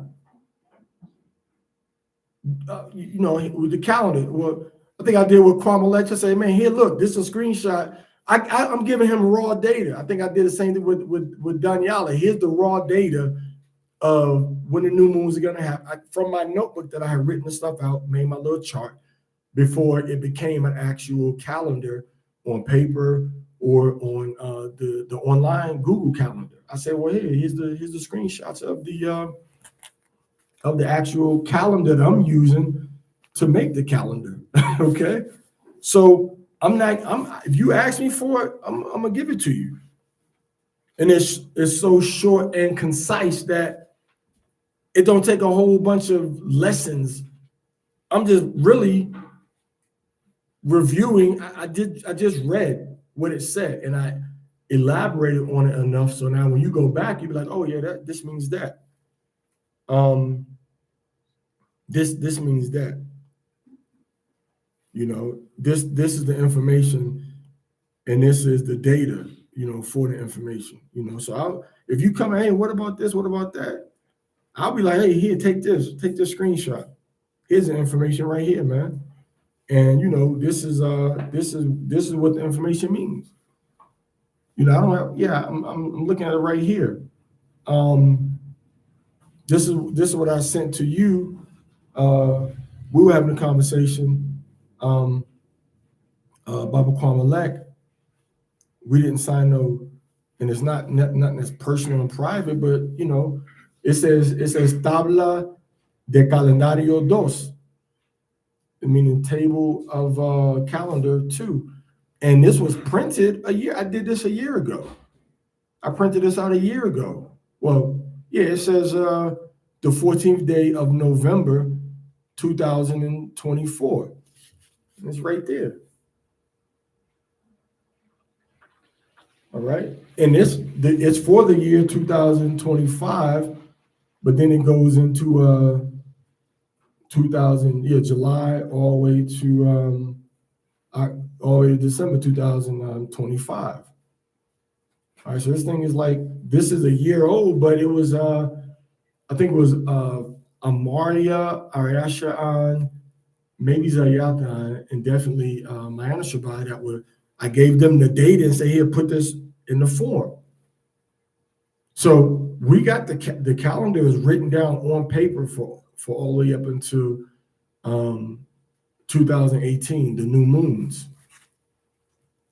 The new moon. And if you ask me for that raw data, I'll give it to you. But sometimes the more data you give people without explanation, it can throw them off because you don't know how to interpret that data. All right. So you'll try to say, oh, the Gregorian day started at midnight, so this is the day we're gonna have to start the new moon during the day or after midnight. When I'm saying at sunset of that day. All right. So no, and it would be nice if everybody that taught the Bible did this. You know, and some may say I share too much. Somebody may, he give too much information, but it's better to have too much information than sit back and somebody pull the wool over your eyes because I didn't give you enough information. I've given you enough information to dispute false doctrines about, the Bible is a contradiction. And if I haven't given you the exact data to go to disprove the contradiction, I've taught you enough to know that the Bible is not a perfect book. The Bible is not a perfect transmission of the words and intentions of the Most High throughout time. Man has touched it. Man has made mistakes. And those mistakes have made their way, you know. It's not like the Most High is sitting back and something like, can't change the word. Too powerful of force, restraining hand. Can't change words. Everybody would know the Bible is a holy, divine, untouchable book. It would be no need for you to believe or have faith in it. But you can go in the Bible and distort it. You can go make a wrestler's Bible, a feminist Bible, a gay Bible, a transgender Bible. You can change the pronouns in the Bible. You can change the context of everything. You can take stuff out and put stuff in. And it's exactly what the Catholics and the Protestants did. They took stuff out and they added stuff in. So you go to, I told you, go look at the Vaticanus. Look at the Alexandrinus. Sinaiticus is okay, but the Sinaiticus Bible also has the extended mark when it says he appeared to Mary. And that's neither here nor there if it says something different than Matthew has or Luke or Corinthians has. It's neither here nor there because it doesn't change the overall meaning of obedience and disobedience and of wisdom. But my point is that I'm giving you raw data. I'm showing you where to get it and verify it for yourself. And then I'm giving you the conclusion based on that data. So you got no reason to be like, well, I don't know, or I don't understand. You may not understand, but you ask me, like I said, I'm quick to send you a screenshot, a voice recording. Hey, this is what this means, this is understanding, and this is what we need to be doing pertaining to this right here. Okay. And it's a consistent approach, So again, I really encourage everybody to go ahead and study, understand the 7 pillars of wisdom. That's going to be the biggest game changer for all your doctrines. The first pillar is knowledge. Where are you getting this knowledge from? Can I find that knowledge referenced in the Bible? And if so, how does it reference it? Okay. Or a prohibition or restriction you're given. You can't say because this, then this, if it doesn't say, don't do this. Okay. So that's going to be it for right now, brothers and sisters. Any questions or comments on what we discussed or went over? Any questions or comments from anybody?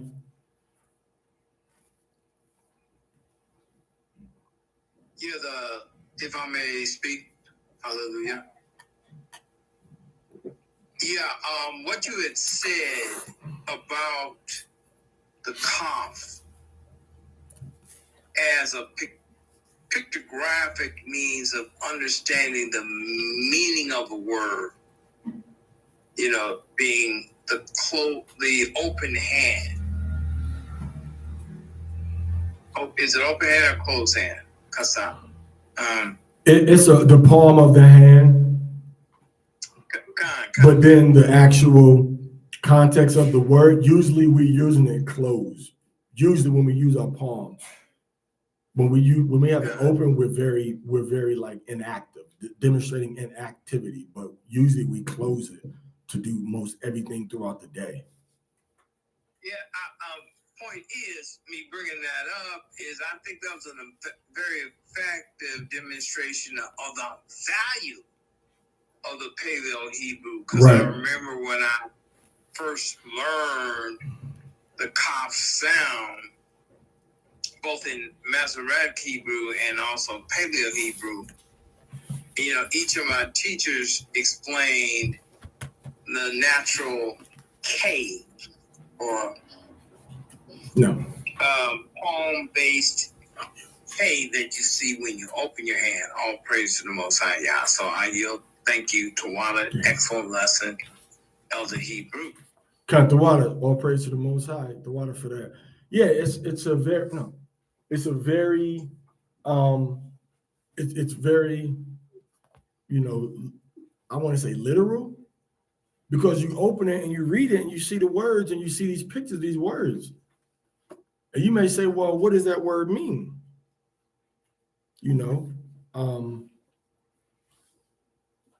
If you look at that 2 right there,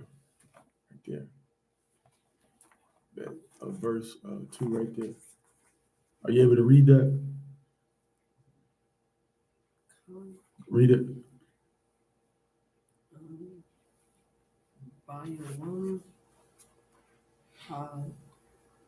Hakadosh. What a coincidence, right? I just opened up to a random page. I come over here.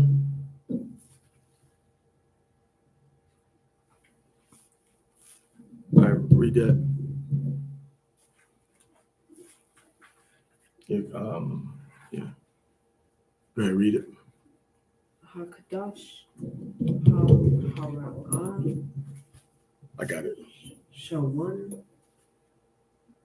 Ba'akad. La Kadash. The Kwayam.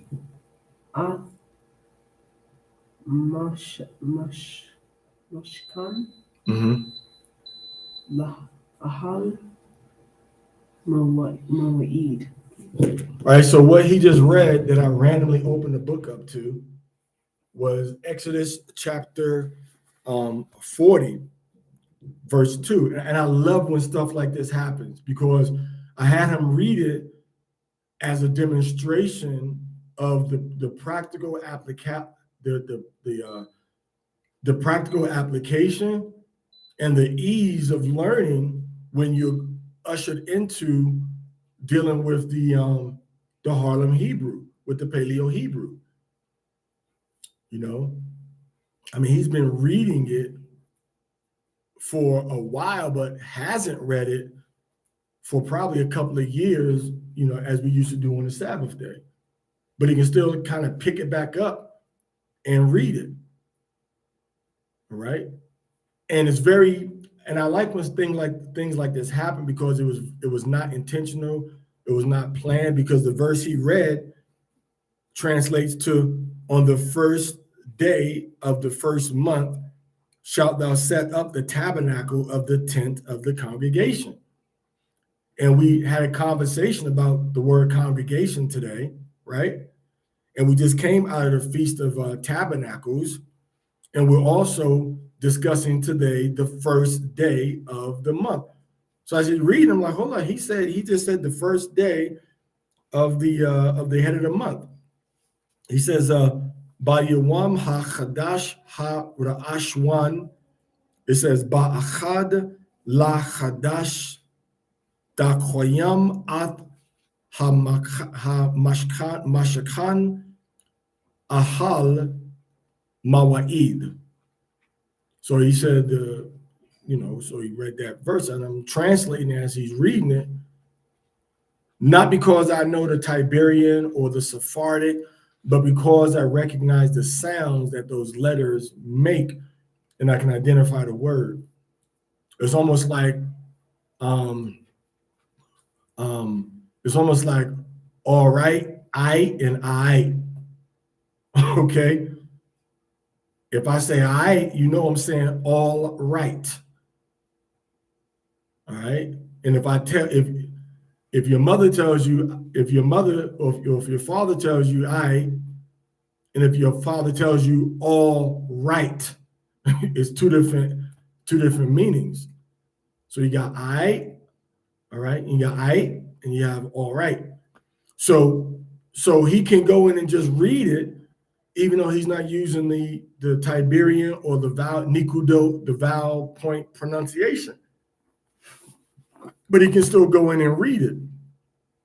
All right. So my point was that, you got the Hebrew, but then with the Hebrew, we have different methods of pronunciation. But if I say Ra'ashwan, what does Ra'ashwan mean? Ra'ashwan, he said it means head. Now, you might say Ra'ashwan, but then you may say Rishon. It means the same thing, though. All right? And if I say Echad, you say one. I say Achad, he said, that means one. Mishkan, Mashakan. So being able to understand the letters and read the words, now when you read it in the Masoretic text, now you can have a better understanding of it. But him, I think reading it since when? About maybe like 6, 7 years old, reading and understanding from the Hebrew. And you, 4? Since about Amaya, from about maybe 4 years old, being able to read from the, this particular book right here, and being able to understand the Hebrew from it and reading it. I mean, it's a tremendous tool. So I'm not gonna get bogged down if you're using that type of pronunciation and browbeat you, as long as you have the understanding of what you're saying. Now I'm gonna say this too. That be weary, be leery. Well, and I'm not shooting myself in the foot by this, so let me qualify it. When Gentiles come to us saying, hey, follow me because I got this right pronunciation, be very leery because there's always some secret doctrine hiding in the background. And this is exactly what we see with the whole Yahuwah Yahusha movement. No, absolutely no scholar has ever historically come out and said Yahuwah. We see Yahweh, we see Yehovah, we see Yahweh. We don't see Yahuwah until the guy that put out the Sefer, which spelled it with a C when it's spelled with an S. So already I'm like, what kind of transliteration is he doing? He's off academically. But you present the theology off of a faltered, scholastic base. Come on, man. And everybody's falling for the okie doke. Oh, Yahuwah and Yahuwah. No, there's no scholar. No academic Hebrew rules can ever give you Yahuwah. You can get Yehuda, but you got the Wawa there as a part of a pronunciation system. But with Yahuwah, how you ending with a, how you ending with an AH? You got 4 letters there. And you ending with an AH, but you're saying the Wawa is a U. So where does the A come from after it? So anyway, I'm not going to get into that, but the point I'm making is that, oh, we got the name. Great, you got the name. Great. But there's always the Yao movement, YAOH. Their goal is to dismiss Paul and all the Pauline books and letters. That's their goal. That's their stated purpose. Paul is a false prophet. That's what they say. That's what they teach. But and they say, well, the New Testament, Paul contradicts what this says over here. But the whole Bible contradicts itself. You want to be honest? If you want to be honest, and Daniela pointed this out in the post that we commented on, there's contradictions in the Old Testament as well as the New Testament. And it's not a reflection of the Most High. It's a reflection of our fallibility as men seeking the Most High. We're going to make mistakes. All right. So, yeah. May I be heard on this point? Yeah, please. It correlates with what you were saying earlier in the lesson with regard to the instructive utility of the Paleo Hebrew. And I really didn't begin to understand the power of the Paleo Hebrew till I began to learn how to pronounce those words. And when you said in the beginning of this lesson, both the and the ba, when you explain the power of in the form of the head of the house, which is the ba, and how you presented it, how you brought that out was really instructive for me. How you broke down ma and how the ma as in ma'im, which when you see it in the Paleo Hebrew, right, is the water. You see the wave. You see the waves. Come. All praise to the Most High. And you can do this with several, you can do this with several Hebrew words. I mean, with all of them, basically. So you have to have that correlation. And then, and this is something you have to understand also. My perspective and my static conclusions and my dynamic conclusions that I share with you are always meant to give you a better halakha, a better way to walk out obedience to the Torah. That's my purpose. That's my goal, to give you more assurance and better tools for salvation. And very few people I see out there that come with this whole new different aspect of the language and the pronunciation are doing it with a strong Torah foundation and base. It's all, oh, you got to say this. It's not, oh, it's Yahuwah. No, it's Yahweh. Because see, the Greek and see, this is it. Okay, but what about obedience? That's academic phonics. That's not Torah halakha. That's not Torah halakha. So you have to look at the whole spectrum of why somebody's coming to you with this doctrine. So when you have YHWH and somebody's telling you that is Yahuwah. So Huwa. And you see that same word in the same verb root in Genesis 1:1, let there be light.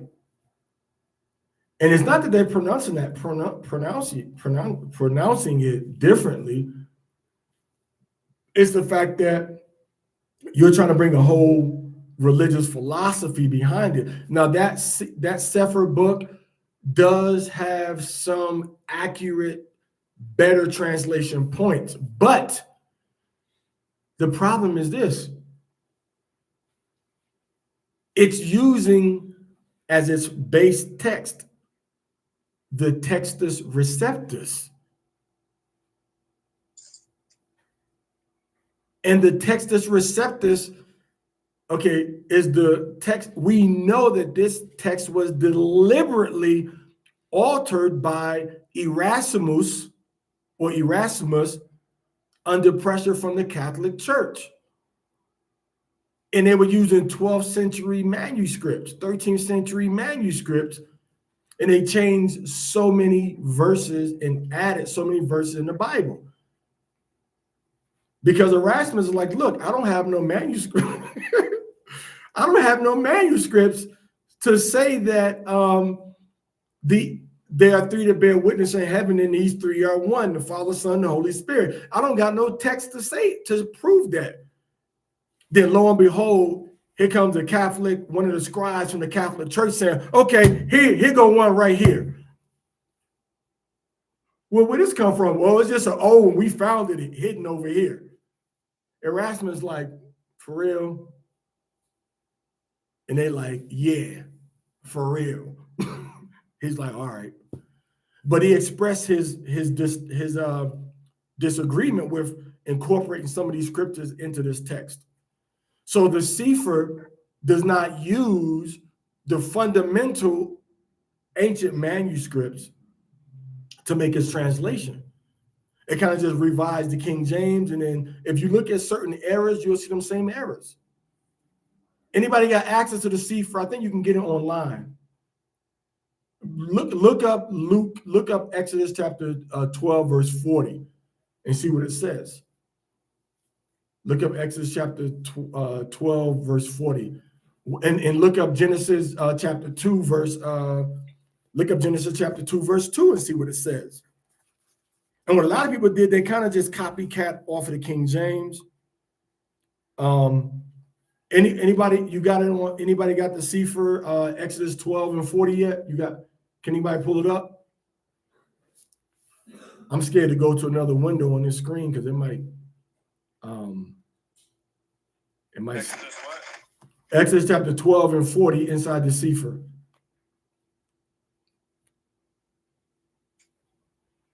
Anybody got it? And this tablet I gotta just delete this whole thing and start over again. Anybody got it? Hang tight, I'm pulling it up. Okay. Exodus 12 and 40. Yeah.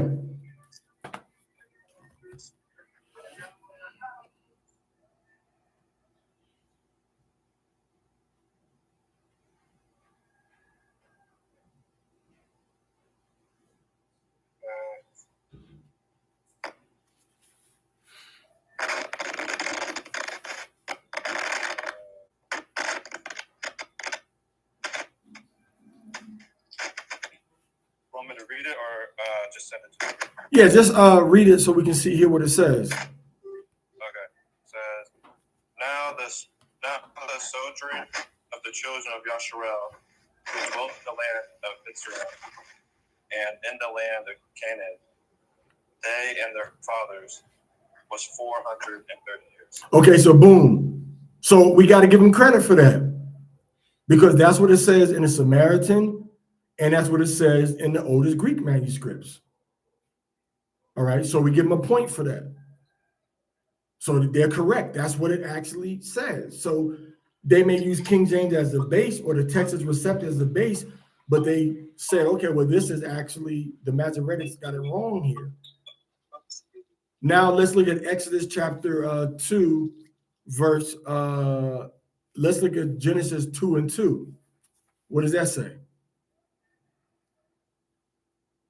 Genesis 2 and 2? Yeah, inside the Sefer. Okay, Genesis 2 and 2. And on the seventh day, Elohim ended his work. Okay, so they got which he that. had made. So they got that one wrong. He didn't end it on the seventh day. He ended on the sixth day, and he rested, because in the Hebrew it says in the seventh day he ended his work. He stopped his work. He didn't stop working in the seventh day. He stopped working, because now you can think that, oh, I can stop my work can you stop your work when you're in the seventh day? No, you're supposed to stop your work before the seventh day, on the sixth day. You can't say, well, because this opens the door for, well, let me go ahead and finish putting this tile on this floor. I'm almost finished. The Sabbath just started 5 minutes ago, so I can be like the Most High in my work in the seventh day. And you'd be justified. But the Hebrew, the Samaritan and the Greeks say that he ended his work in the sixth day. So they got that one. They got that one wrong, which that could cause a doctrine error. Now let's go into Psalms 80. Psalms. Let's look at Psalms 81 and 3. Psalms 83. Psalms chapter 81, verse 3. Oh, 81.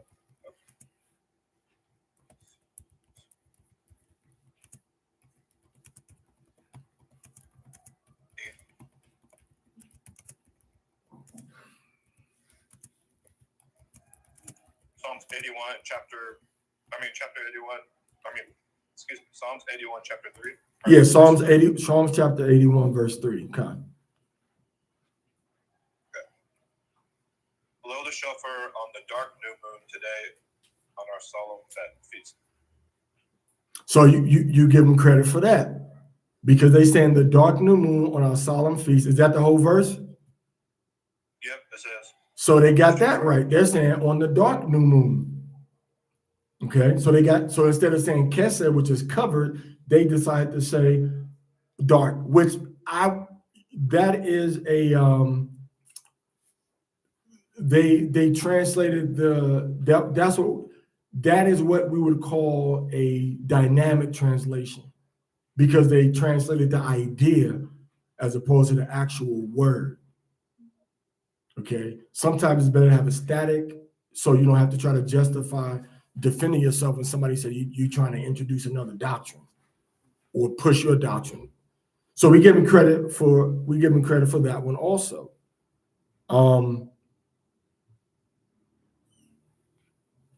Now the timeline.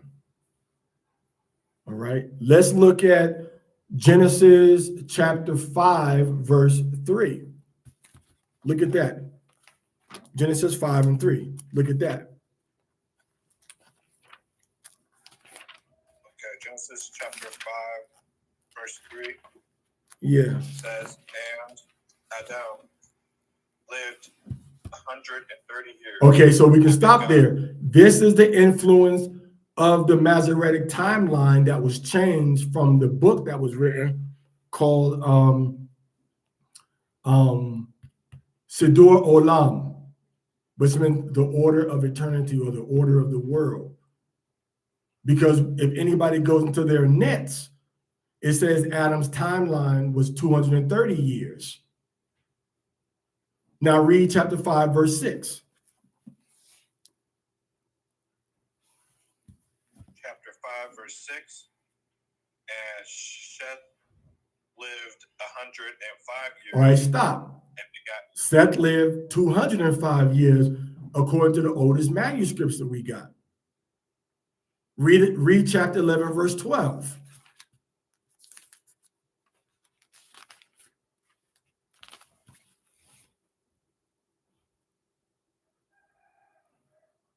Okay, just Genesis chapter 11, verse 12. Wait, 11,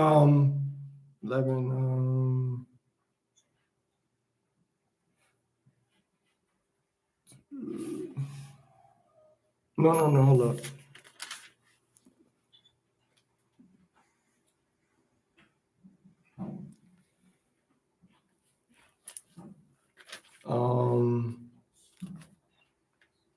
Yeah, 11, 12. Okay, Genesis 11, verse 12. And Araphakas lived 530 years and begat Shelah. Okay, so stop. It says Arphaxad lived 135 years. All right, 135 years. So what do we see? We see 100 years being deducted off of 3 patriarchs' lives. What is that going to do? That reduces the biblical timeline of when the Messiah arrived. They did it so that they say that, oh, he arrived between the year 3000 and 4000 of creation, as opposed to 5000 and 6000 of creation, which is when he was expected, which offsets the timeline of the 70 of the 490 years also that that Daniel talks about, with the 70 weeks. So, like I said, even though Sefer is a good book, a lot of times they just use the Textus Receptus, which use the Masoretic text for the Old Testament, and they may have made some changes here and there. They got Psalms right. Okay, they got chapter Genesis, Exodus chapter 12, verse 40. They got that right. But some of the places they got right, you'll see these same corrections inside the Greek Orthodox Bible that I've compared also. But the Masoretic, the Masoretic corruption of the text, and that's exactly what happened, because they had an agenda to change the timeline of the Messiah. So they started to subtract years off of people's ages, and they did it in Genesis chapter 5, and they did it in Genesis chapter 11 for several of the patriarchs. You look at Genesis chapter 11, verse 14, it says Salah lived 30 years and had this baby.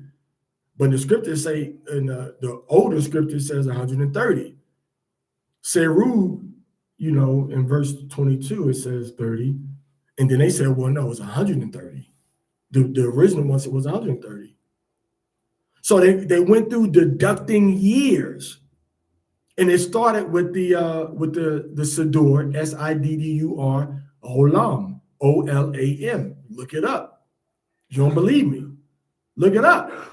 I'm telling you where to look. I'm telling you what they did, and I'm in live time reading my Bible based on the 3rd century Hebrew temple text and the Masoretic text that we have now, which is based on either the Leningrad or the Aleppo from the 10th century.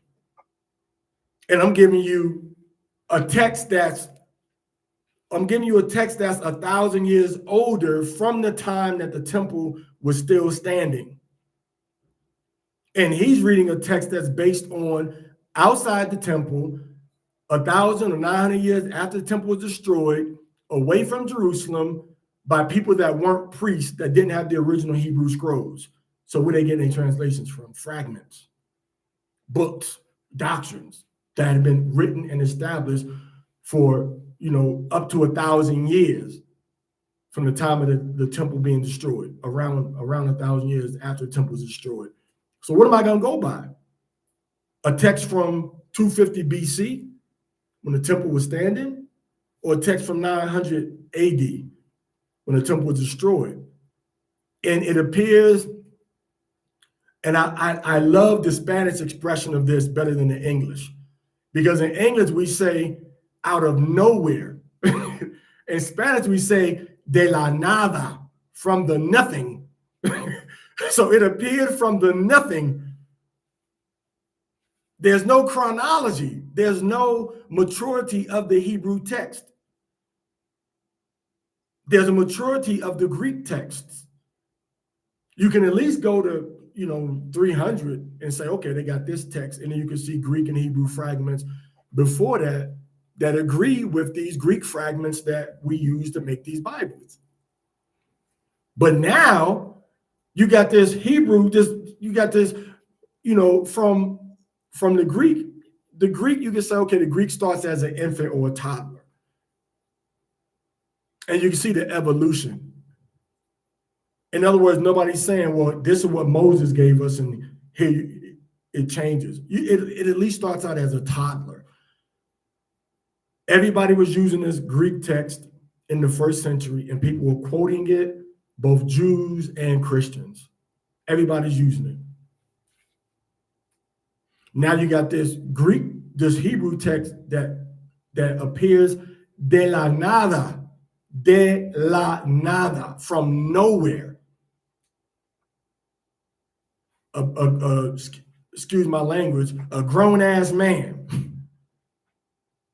musty, hairy, unshaven, everything.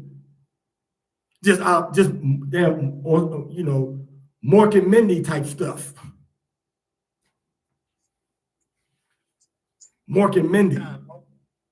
All praise to the Most High. Did you indicate that this version of Sefer is out of House of David?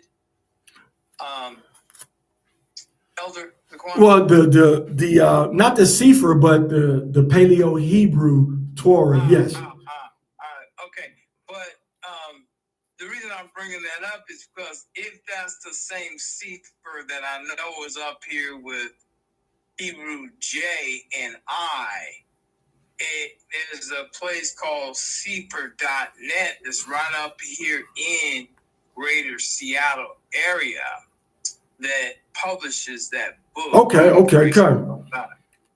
So, I mean, it would be great to get with them and say, hey, look, good job, excellent progress. Here's some areas that I see that we could use some fine tuning. For the one thing, I would take out my pronunciation of the word and just put in the Hebrew characters of the word. That's one thing. Number two, I would say, hey, look, we need to look at the older texts. They are obviously using something other than the Masoretic text, but they're not consistently using it. You see that? They're not using it consistent, because my book consistently says, 130, has these 100-year differences. Adam was not, 130, he was 230. Seth was not 105, he was 205. Arphaxad was not 35. So it consistently removed 100 years. And then they just said, well, you know what? Those aren't big doctrine differences, so we ain't gonna go through and we're gonna just leave that there. Or maybe they don't even know about it, because the study wasn't as in-depth or accessible then as it is now to most people. If you look for it, you could find it. Okay. But I mean, to be quite honest with you, it was my discontent. I wasn't comfortable with just to be quite honest with you, I just sat back one day and thought about this Hebrew text that we had, and then realizing that we got this old man Hebrew text with no record of development. It just came out of nowhere. So I'm like, well, where y'all get this text from? And I couldn't never get back past Leningrad. I mean, the Leningrad and Aleppo Codex. I could never get back before that. And then I asked ChatGPT, what's the oldest Hebrew? What's the oldest Bible? Oh, the Masoretic text. Masoretic text. I said, well, show me the oldest Masoretic text. Well, this is the oldest Masoretic text. It's the oldest Hebrew. Then I say, okay, look, bro. And I'm listening to what this computer is telling me. And it kept saying the Hebrew. And then I asked about the Septuagint. And then I said, well, look, my mind said, no, that's wrong. Because I know the Septuagint was translated in the time of Ptolemy Philadelphus in the 3rd century BC. So then I just put 2 and 2 together, like, dang on it. Man, the Greek text that we have is older than the Hebrew text that we have. And it hit me like a ton of bricks. And I was like, doggone it. You got me again. I mean, I love the Hebrew, but they corrupted the text worse than they corrupted the Hebrew. I mean, the Greek. And then the English Bible just picked up. And then I started to study more, like all of these great Protestant reformers were all working with Jewish linguists for the Old Testament. And the first complete Sefer, I think they call it Sefer Gadol or something, great book that was the volume of the Hebrew were put together was done by a Protestant, not even by anybody that was Jewish. And then Levi, I think his name was Levi Chaim or Chaim Levi, something like that. He endorsed it, but he didn't put it together. So they working. So then I started to say, man, it's a conspiracy behind this. Why are the Protestants and the Jews both working to promote a version of the Bible that they both know is not the oldest available text? They're working hand in hand. And even when you look at the Orthodox Bible, they got influenced by the Masoretes also. It's like everybody had to get on the same page. But when you go to the Vaticanus, it says something different. It has it more, the numbers line up, the math line up. So I just sat back one day, I said, man, well, we got this grown Bible ready to go to college, musty, with a high school diploma, strong, lifting weights. It just came out of nowhere. But then I said, okay, well, let me look back. And then the far as you can go back is the Greek from the Second Temple. And that eventually began to displace the Hebrew Bible. Why? The same reason the English displaced the Hebrew Bible. There's more Jews around the world that use English Bibles than Greek Bibles because most of them can't read the Hebrew. All praise to the Most High. Elder, I must say something regarding a comment you made earlier, if I may be heard. So you had mentioned you're more holistic or more organic. Part of my doctoral studies was in a comparison of organic intelligence versus artificial intelligence. And you're bringing this out in a way that I think is, once again, very instructive and useful for us to understand that we need to trust what our mamas and daddies gave us regarding this Torah from ancient times versus what is being cooked up on these hot plates in today's cyber geospatial places. All praise to the Most High and yield. All praise to the Most High. Now he did say, trust what your mama gave you. He didn't say shake what your mama gave you. He said trust what your mama gave you, not shake it. Okay. So when now and just to kind of follow up with what you said, you cannot use AI for biblical matters if you don't have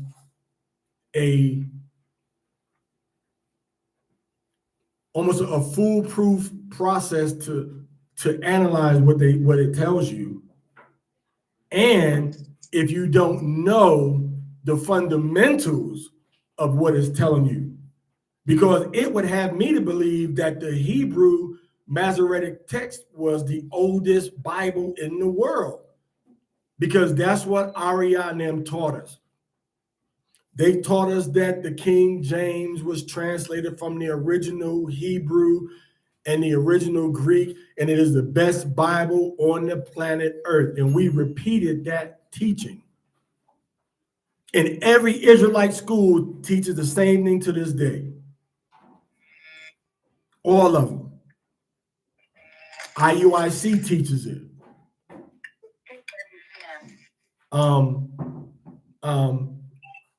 ISUPK, they teach it. Most of the Israelite schools, they teach that. But like I was saying, I sat back and I said, well, hold up.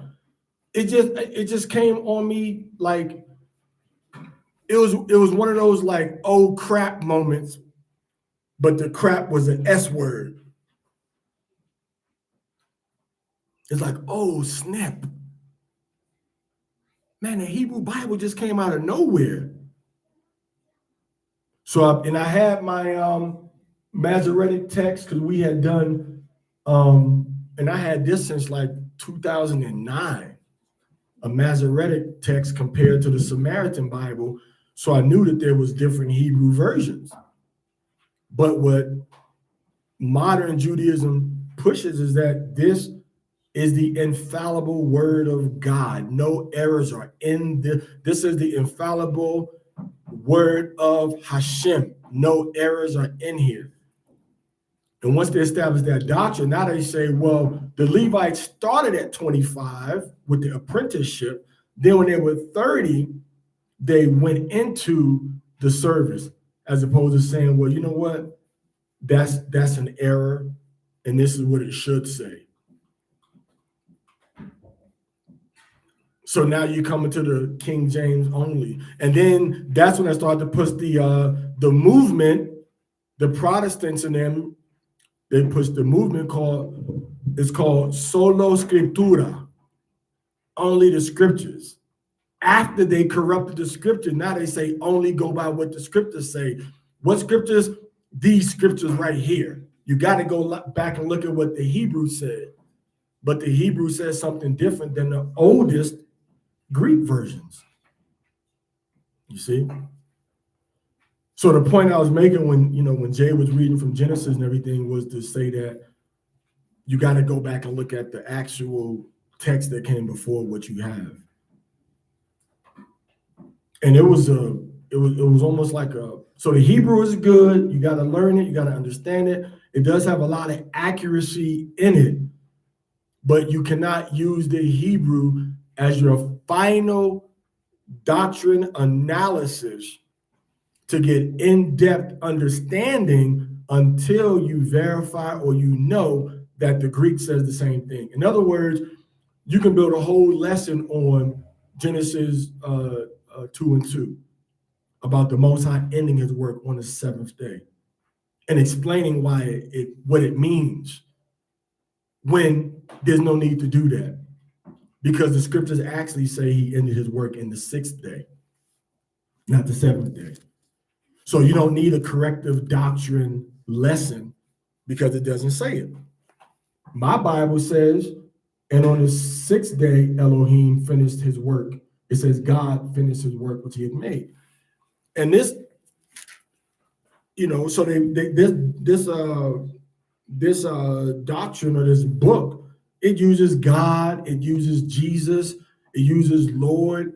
So in other words, it's not coming to you like it has an agenda. It's conforming to the standard use of these special words. Okay. So it's not taking it out and saying, we're going to put the sacred name back in there.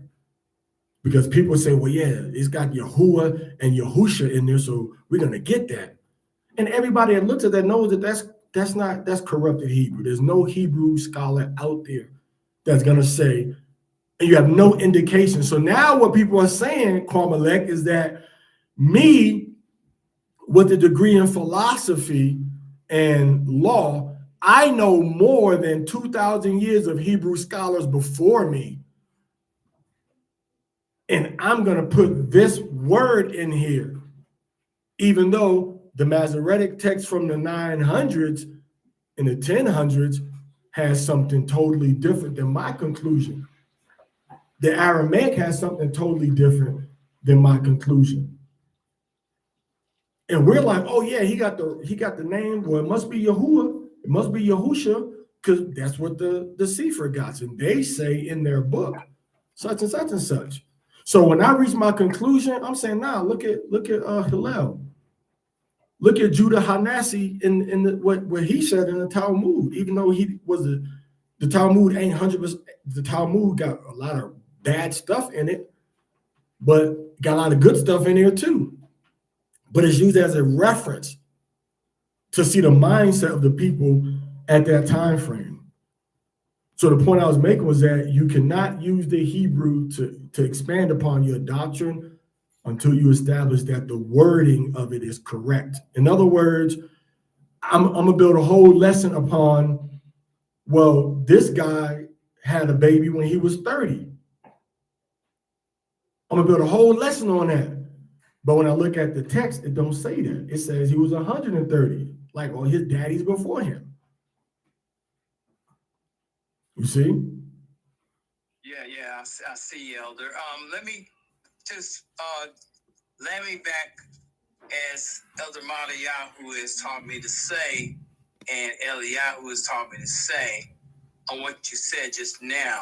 We cannot trust these Masoretic, Italiano, Anglo-Italiano originating books as the ultimate authoritative documents on what is going on. Because, and I'll say it like this, artificial intelligence, through my research, one of the founders of, we use commonly Gemini and ChatGPT, was a so-called, or is still living, Jewish man named Yuval Harari. And I'm not saying he's the inventor of it. He's just one of the so-called well-known fathers of that. And he is a known atheist, whatever that means. So take that, put that in your pipe and smoke it. Each time comes to understanding how legitimate ChatGPT is. They are not even fearing. They do not fear the so-called creator of the universe. I yield. Okay. Yeah, so you have to really look at your own intellectual process and the intellectual process of others before you organically developing that we see being employed by people in the Bible. With Paul and Hamashiach being at the forefront, Peter does it, James does it a lot. James does a lot of the comparing and contrasting. Okay, the comparing and the contrasting. And that term that we use, Lammy back, I was introduced to our people and community by a brother, one of the leader of the Israelite camp, Army of Israel, named Maharakah, about like 2014 or between 2014 and 15, 16, he He started, because people saying piggyback. He can, we're gonna say lammy back.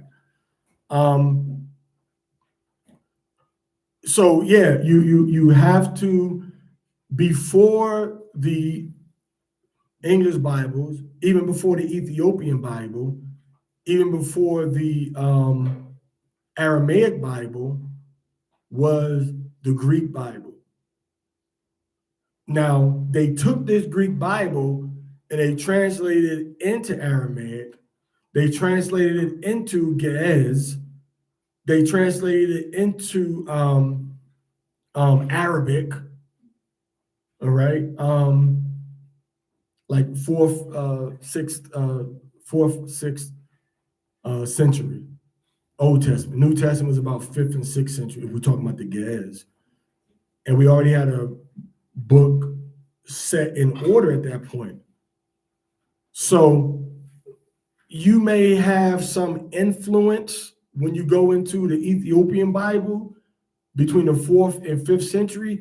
The 5th century New Testament, a lot of time, was promoted using the Sinaiticus, which had some changes in it, as opposed to the Vaticanus, which had less changes in it, especially in the New Testament. So you always want to use your Vaticanus as your base text. Now, I can say all of that, and then I can tell you, well, just go ahead and get yourself a NETS for your Old Testament studies. Get yourself a NETS, and then you got to get yourself a Lexham English Septuagint also. But Rapayala, you can also get it on Logos, the software. He has the software Logos. Okay. So you want to get that. That is the oldest together book of the Bible books that we have. Is the Vaticanus, and it has Ecclesiasticus, it has Sirach, has all the books that everybody agreed on and that were in common use. Other books, peripheral, weren't being used by most of the people. You had people like the Mandaeans, aka what do they call them? Some people call them the Essenes. Some people call them the Essenes, but Mandaeans, who had a totally different brand of Bible believing. And that's where you get the whole Gnostic Gospels, the Gnostic books. They used those books. Every book that was written and recorded as being authentically connected to Yahweh righteously is not. So the ones that everybody agreed on, we said, okay, we're going to put these in these books. And those are the ones you'll find inside the NRSV, the apocryphal books in the NRSV, as well as inside your King James Apocrypha. All right, you got all the books in there. Psalms 151, Maccabees 1 through 4, 1st and 2nd Ezra's, and Nehemiah and Ezra. So you have all these books. So you have to study, where did these things come from, if you want to know where they came from, so people can't just come to you and be like, oh, this is a contradiction here, this is a contradiction here. Because believe me, any Muslim come with contradictions, you got way more contradiction in the Quran and stuff that's just flat out wrong. Like the earth sets in a place where muddy place where little people live at. Something like that, the Quran says. All right. So in this new moon, this 8th new moon, represented by the letter Chet, representing the letter 8, which means a division or a fence. Determine within yourself to pass through all of the different chambers necessary to give yourself a full library of reliable books. Now, this one, the NRSV, it gives you dynamic translation sometimes, meaning it's going to give you like the idea. This is like we see with what Jay read. Jay said in the black new moon, but it doesn't say that. It says the covered new moon. So that's an example of a dynamic text. All right, a dynamic translation. But the NASB, the New American Standard Bible, okay, what it does, it gives you more of a literal translation of the words in the New Testament. So this is what you really want for a good New Testament translation. All right, but this one's going to give you better notes on what's changed. So if you look in, and I go into this a couple of times. I go into this. If you look in chapter 8 of John, or chapter 7 of John, it tells you the most ancient authorities lack. John chapter 7, verse 53 to chapter 8, verse 11. Other authorities add the passage here. All right. So it tells you like the other ancient Bibles don't have John chapter 8, verse 7, verse 53, that it stops at 52. But if you look in this book, the NASB, it tells you it just has like a small footnote, if I'm not mistaken. It says chapter 8, verse 50, chapter 8, verse 53. You read it, you go to it. It has a note at the bottom, which is an A for verse 53. So 753. I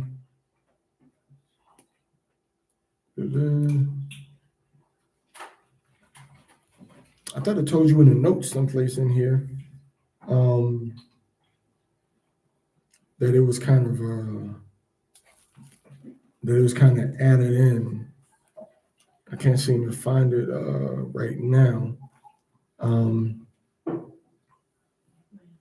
because it doesn't. I don't see the footnote at the bottom, and that's why I like the NRSV, because it does have the footnote clearly marked at the bottom.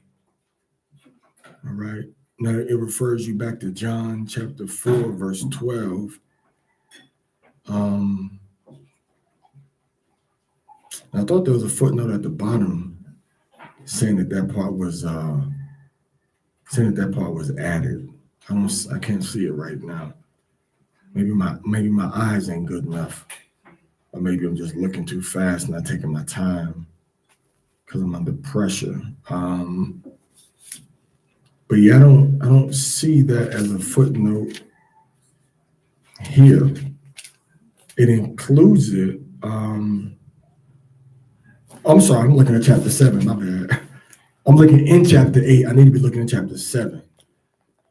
All right. So yeah, chapter 7, it says, later manuscripts add the story of the adulterous woman, numbering it as John 7:53 to John 8:11. So in here, it tells you also that this was added in, that the earlier manuscripts didn't have it. So that's why I like this one. It gives a more literal translation of the Greek. This one gives you literal, but then it translates the idea for you, changing the words so that it makes it more palatable to English speakers or whatever. But the good thing about this is that it has the Apocrypha. So this has the good Apocrypha with the New Testament, and there's nothing terribly wrong about how they use their dynamic translations technique. So New Testament and Apocrypha, this one New Testament, this one definitely for the Torah, all right? And then the Nets for the Lexham English Septuagint, for Psalms, and for various books. I put that inside of our group also. Psalms, Bell and the Dragon, Daniel, Esther, Judith, Sirach, Susanna, Tobit, Wisdom of Solomon, 3rd and 4th Maccabees. So those are the books that are good for this one. So the Gentiles deliberately have conspired not to give us a perfect, assembled, accurate, ancient manuscripts Bible. It wasn't done accidentally. You think all these people in the world, nobody is saying, hey, we need a Bible that's accurate according to the old Bibles that we have. And if you know that the Vaticanus is one of the best books with all of the books in it, why would you just translate that into English? And if you know after that, you got the Sinaiticus or the Alexandrinus, why wouldn't you just translate it into, into English? It doesn't make sense if you're trying to do the right thing, you see. So, so this whole process, is it's important to understand this whole process, because other people that are trying to teach you or dispute something else that's been around for decades or centuries, they need to show you inside of these texts instead of just showing you inside the King James and saying that's it. King James, that's it. King James said it, so the King James Bible says it, so that's what it is. No, the King James Bible is wrong sometimes. Even this Bible can have some errors in it some places because man touched it. All right? The Most High didn't come down and be like, hey, don't put that, put this. Don't edit that in, edit this in. All right? So you got to know, the text that we're coming from, and you got to understand why we're saying what we're saying. Okay? So again, the Hebrew Bible is very good. I mean, I started out with the Paleo Hebrew, and then I went into the modern Hebrew, quote unquote, and then I went into the other forms of the Hebrew Bible, like the Masoretic text, like the Samaritan Pentateuch. And from there, boom, got into the Greek. And then from there, I was able to historically show that the Greek Bible was older and had more supportive manuscripts than the Hebrew Bible that we have now. And it was internally, it doesn't contradict itself internally for the most part, but the Masoretic text does. So therefore, if I see something inside the Hebrew, like kasa, I see the same concept in the Greek. So now I can expand upon the kasa. And I see historically that they did use kasa. They didn't use something that meant white or Laban. That's the word that you use for a full moon, is Laban, which means white. But they used a word that meant renewed and dark. All right, Chodesh, and then kasa, covered. Okay, so when you're talking about studying and learning the Hebrew and following doctrines, people must show you where they're getting their conclusion from. Like where you getting that from? I got it from this verse over here. I mean, that's kind of weird. It goes against everything we've been learning and teaching. Did you check it out? You go into the Hebrew or the Greek, you got to go into these ancient texts. Is it a lot? Yeah. But I've done a lot of the long hours, the sleepless nights, grunt work to get accurate information. And I'm ashamed to say, I'm very ashamed to say that even today, I was up to 3, 4:30, 5 in the morning, dealing with somebody that was in East Africa, several hours ahead of us, because they had some doctrine issues that needed to be addressed right then and there. So I lost sleep. I think I might have fallen asleep about 7 o'clock this morning after I finished doing all of the studying and the research and sharing it, like 7 o'clock. And then 10 o'clock, I'm waking up, ready to do it again, for the people, for my brothers and sisters, for you. So even though we didn't get started like we wanted to at 9:30, we nonetheless made it. Even now, I feel like sleep is trying to come over me now. You know what I'm saying? But I think my eyes still kind of getting swollen at the bottom. Like, hey, yo, you need to get this blood circulating for a few more hours. But again, this is what you have to do.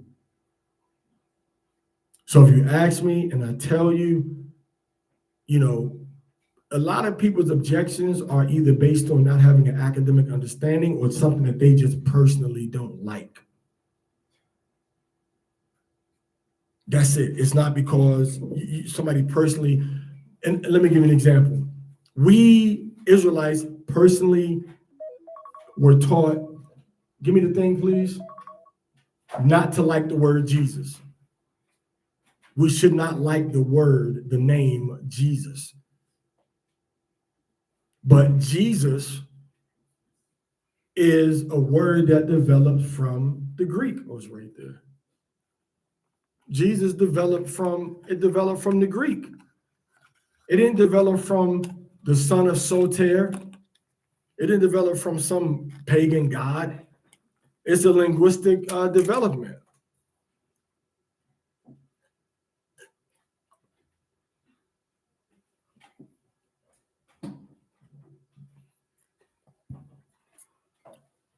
So it's not a bad word. It's no worse than Jesse or Jerusalem or John or Jericho or Joshua. It's another J word, but people quick to point out, wasn't no J in Hebrew. Well, how can we send that other word in J? But this is the one J word you can't say. So I actually studied the academic transition from Yehoshua to Jesus or Jesus to Yahushua. Historically, how all of those names developed in the things in between them. And I had to come to terms with the fact that the majority language in Israel at the time of the Messiah was Aramaic and Greek, not Hebrew. It's a historical fact. Everybody wasn't just walking around talking Hebrew. They were talking Aramaic from the Babylonian captivity. Hebrew became displaced by Aramaic. And as the Romans started to take over, the Greeks started to take over from the 4th century BC. For 400, 300 years, they pushing Greek standards of language on their subjects. And then we got the Bible being translated into the Greek, and most of the Israelites spoke Greek. So the Bible we use became the Septuagint. Okay? So there's a rhyme and a reason behind why. So when you look at Jesus, that word Jesus did not just appear de la nada, out of nowhere, as a conspiracy to get people to say two horses or something about, or dirty horse or whatever people try to say that it says with their, non-Greek Greek teaching. Okay. So understand that people did, there was no J in the Hebrew, in the English, and it came from the French influence. They were saying like Jesus. They were saying Jesus from Yeshu. And it came Yesu because the Greeks put an I in front of it because they didn't have the J or the Y sound. And I understand this because when you write Yahweh's name in Spanish, if you write it IA, the person that's reading it is going to say Yahweh. If you write it with a Y, they're gonna say Yahweh because they say Jo. A lot of times in Spanish they don't pronounce the Y like we pronounce the Y, like yo, Yahweh. They're gonna say yo no sé. Yo no sé. So they're gonna end up saying Yahweh. But if you write that IA, they're gonna say Yahweh. They're gonna say the I and A together real fast. So the way they wrote Hamashiach's name, they wrote it IA, and they wrote Jesus, Yeshu, because the SH is not something that we see commonly inside of the Greek. So Yeshua, like I said earlier, that Ayin got dropped at the end because people just stopped pronouncing it. It's hard to pronounce, so they stopped pronouncing it. So it became Yeshua. So Yeshua became Yeshu. And they dropped off that ah on the end, Yeshua. They dropped it off. Ayin, the ah. And that changed into Yesu. And they put the S on the end because that's what they see. That's why we look at the New Testament, we see words like Elias. We see Moses. Moses' name doesn't end with an S. It ends with an H in the Hebrew. It doesn't end with an S. So you can see the linguistic development of them changing the suffixes or the end of people's names through the names that you're commonly, that you're familiar with. So when they did this, they did the same thing for Jesus, or they did the same thing for Yeshua. So it became Yeshu. So then Yeshu become Jesus. It's a logical development of the word. It's not some big conspiracy that somebody introduced to try to get you to say something evil or bad. And those are the rules, you know? So when you look at things like this and you dig into the language of it, you're always going to be able to come up with a comfortable, verifiable conclusion. If you're looking at the language and if you're looking at the context of the word. And if you transport that concept and conclusion that you end with, transport it back to the first century. Picture yourself as a first century, Israelite telling, an officer, you can't tell me what to do. This is a free country. So you shouldn't be talking to the officers of Israel like that either, because you want to talk like that in first century Israel. And we still supposed to be under the same mindset and social norms, even though we're in a white European type society, we should still maintain our own Hebraic way of interacting with each other. All right, so we went over a lot about the moon. We reviewed things about language. We talked about Hillel, and start to use these things. I have a lot of teaching about the 7 pillars of wisdom, none really on Hillel, but look at the 7 pillars of wisdom teachings and start to use these principles and analyze your own personal beliefs and doctrines and see if they line up. One of the biggest pillars to understand is the 5th pillar, which is, normally you would say, I don't care what anybody else is doing. They can be right all they want to, but as for me, and as for anybody that I'm talking to, 5th pillar of wisdom teaches you got to be equitable in your conclusion, and your end result has to be something that is fair and equal to other people in your exact same situation. Not just because it's you, but everybody. And you see sometimes in the Bible where somebody may do something that's wrong. You can't use that as your example and say, well, this person did is wrong, so I'm going to do it too. Something that's questionable. So look at the language, look at the context, how this thing was used, and put it in the first century perspective and walk it through those 7 pillars of wisdom. What is your knowledge? The knowledge is the Bible. Well, where do you find this principle that you're talking about in the Bible as a positive option for you as a Yah-fearing person, a God-fearing person? Where do you find this as an option? Where do you find that, yeah, you know what, I'm going to eat this camel, even though it's not kosher, because, you know, I prayed over it. Peter's vision was about people. The food was a metaphor, and in the vision, he never ate the food.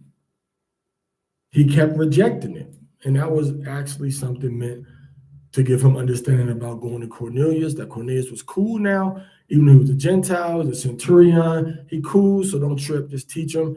I got it. I don't giving you a whole different approach that I told you about in Matthew chapter 28, when I said, go ahead and deal with all the nations and make students, disciples out of people of the different nations. So the Israelites are supposed to be the foundational academic and scholastic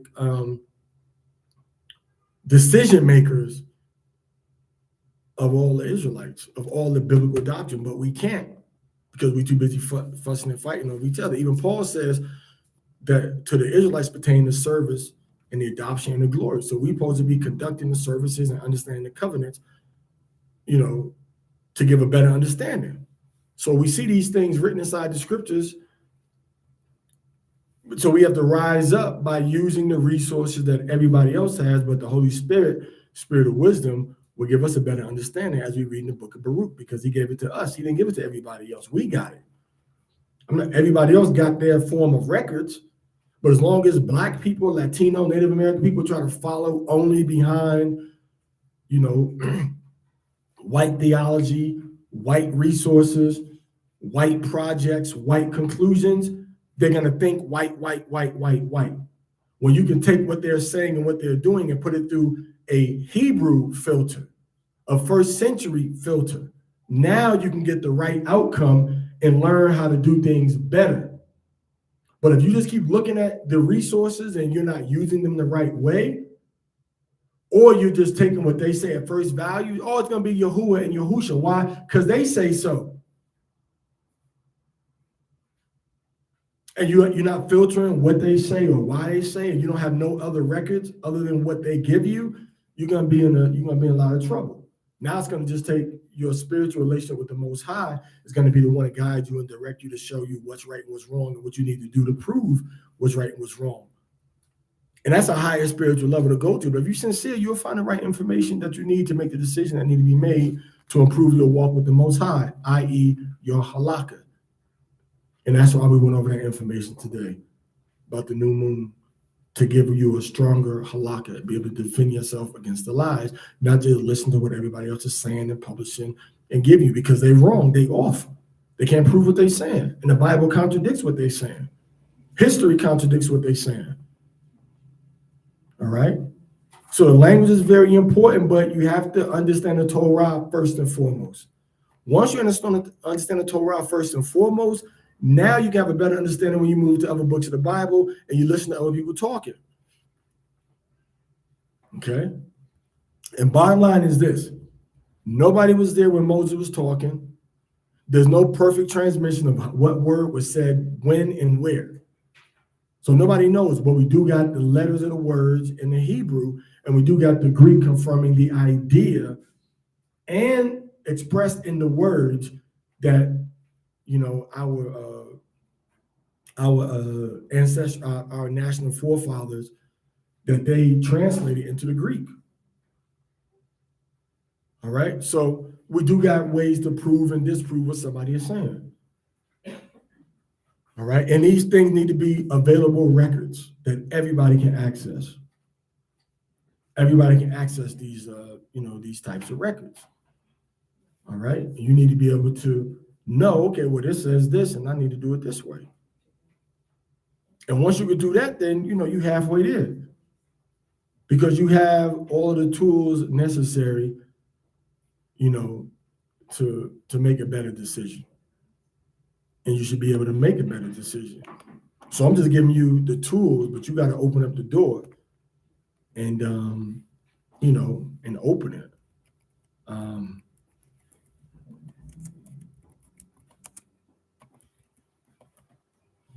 So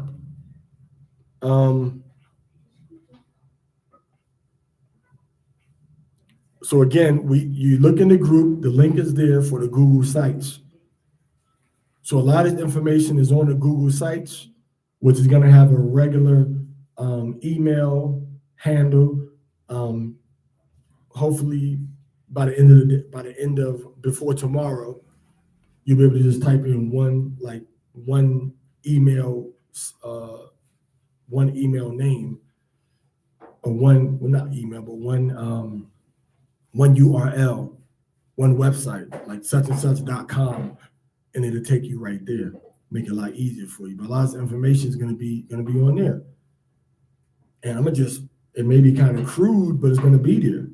So if anybody wants to go in and make it look better, just hit me up on the inbox. Hey, I can make this website look a lot better than it looks, man. And I say, okay, great, have at it. So anyway, any further questions or comments? Anybody before we shut down?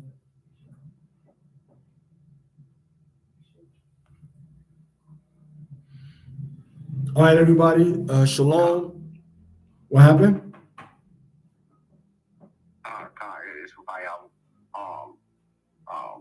No shalom just yet. But so like you. I noticed in the Sefer, in the Hebrew, it always has this word there in between words and verses, and that word is ETH, and that's something that's always just sitting there. So I remember when I first was reading it, there was like an extra long explanation that I didn't even quite understand at the time. But they said that when they were writing it, that was always before the Hebrew letters for F. It was always before this and before that. And so me, when I read, I would just kind of skip over it because I'm just like, well, I don't really know the meaning about really. But would you have I would say an understanding on that as to why they would take something, I guess, out of a Masoretic scroll or whatever have you, and then just stick that in there? Yeah. What you're talking about is the word ap or et in the Hebrew, which is the first and the last letter of the Hebrew. All right. In Aleph and Tau or Tawa or Tau, we see this word first in Genesis as the fifth word of the Bible. The fourth word, Bara Ashal Bara Bereshit Bara Elohim Et. So what that word is used to do is usually used to denote the completion of an action. So we used to translate it as to or toward, but the word itself is used to denote the completion of an action. Like Bara Ashaf in the beginning, Bara'ah, created, Alahayim, Elohim, Et or At, to or toward or completely, Hashemayim, created the heaven. So it usually goes between something that happened and what was done. All right, that's how you usually see that word. Some people say it's just a filler, like somebody stopped writing and they came back and start writing again. But I don't really see that because it's ingrained into the text. And how you going? You just started writing Genesis. How you gonna be at the third word, the fourth word, and you got to stop already, and you pick up again? It said wa'ath haratazah. You just so that word et is used as a connector. This is how it's used consistently in the Bible. It's used as a connection between who did what and what they did, and from A to Z, in other words. So in the beginning, Elohim created from A to Z the heavens, and from A to Z the earth. Look at it like that. Now, this is the doctrine. When Hamashiach comes in Genesis, says, I am the beginning and the end, the doctrine is saying, well, he's saying, I'm the Aleph and the Tau, meaning I'm all of the Hebrew letters, and all the Hebrew letters point to me. All 22 point to me. So they say that anytime you see this word, it's actually the presence of or pointing to Hamashiach. And that's why they say it's important for you to write this word separately and not translate it in all of the places where it appears. That's the doctrine that they teach, and that's why they say that word is used in the Bible, and that's why they say that we're gonna not translate, we're gonna leave it the way it is, and we're gonna put it as as a special word, because it points to and is used to symbolize Hamashiach. And that's why you see it being highlighted in their Bible, in that Bible. The water. Okay, younger boy. No, so I'm not saying that that's necessarily true or false. It's sensible, but I don't know if it's like enough for me to preach as a doctrine to say that always this is what this means, no matter where you see it. It means Hamashiach, Hamashiach, Hamashiach. Because you'll see it in verses that really don't have too much to do with Hamashiach directly. You can make everything relate back to anything if you want to. So yeah. So that's the answer on that.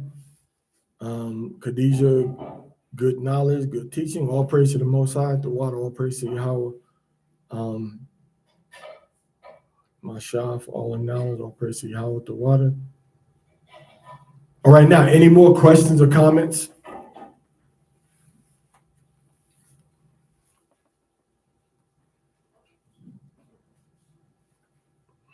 All right, everybody on YouTube and on Facebook Messenger, Chodesh Shalom, and we'll see you in a little while. All right, Shalom, everybody. Excellent.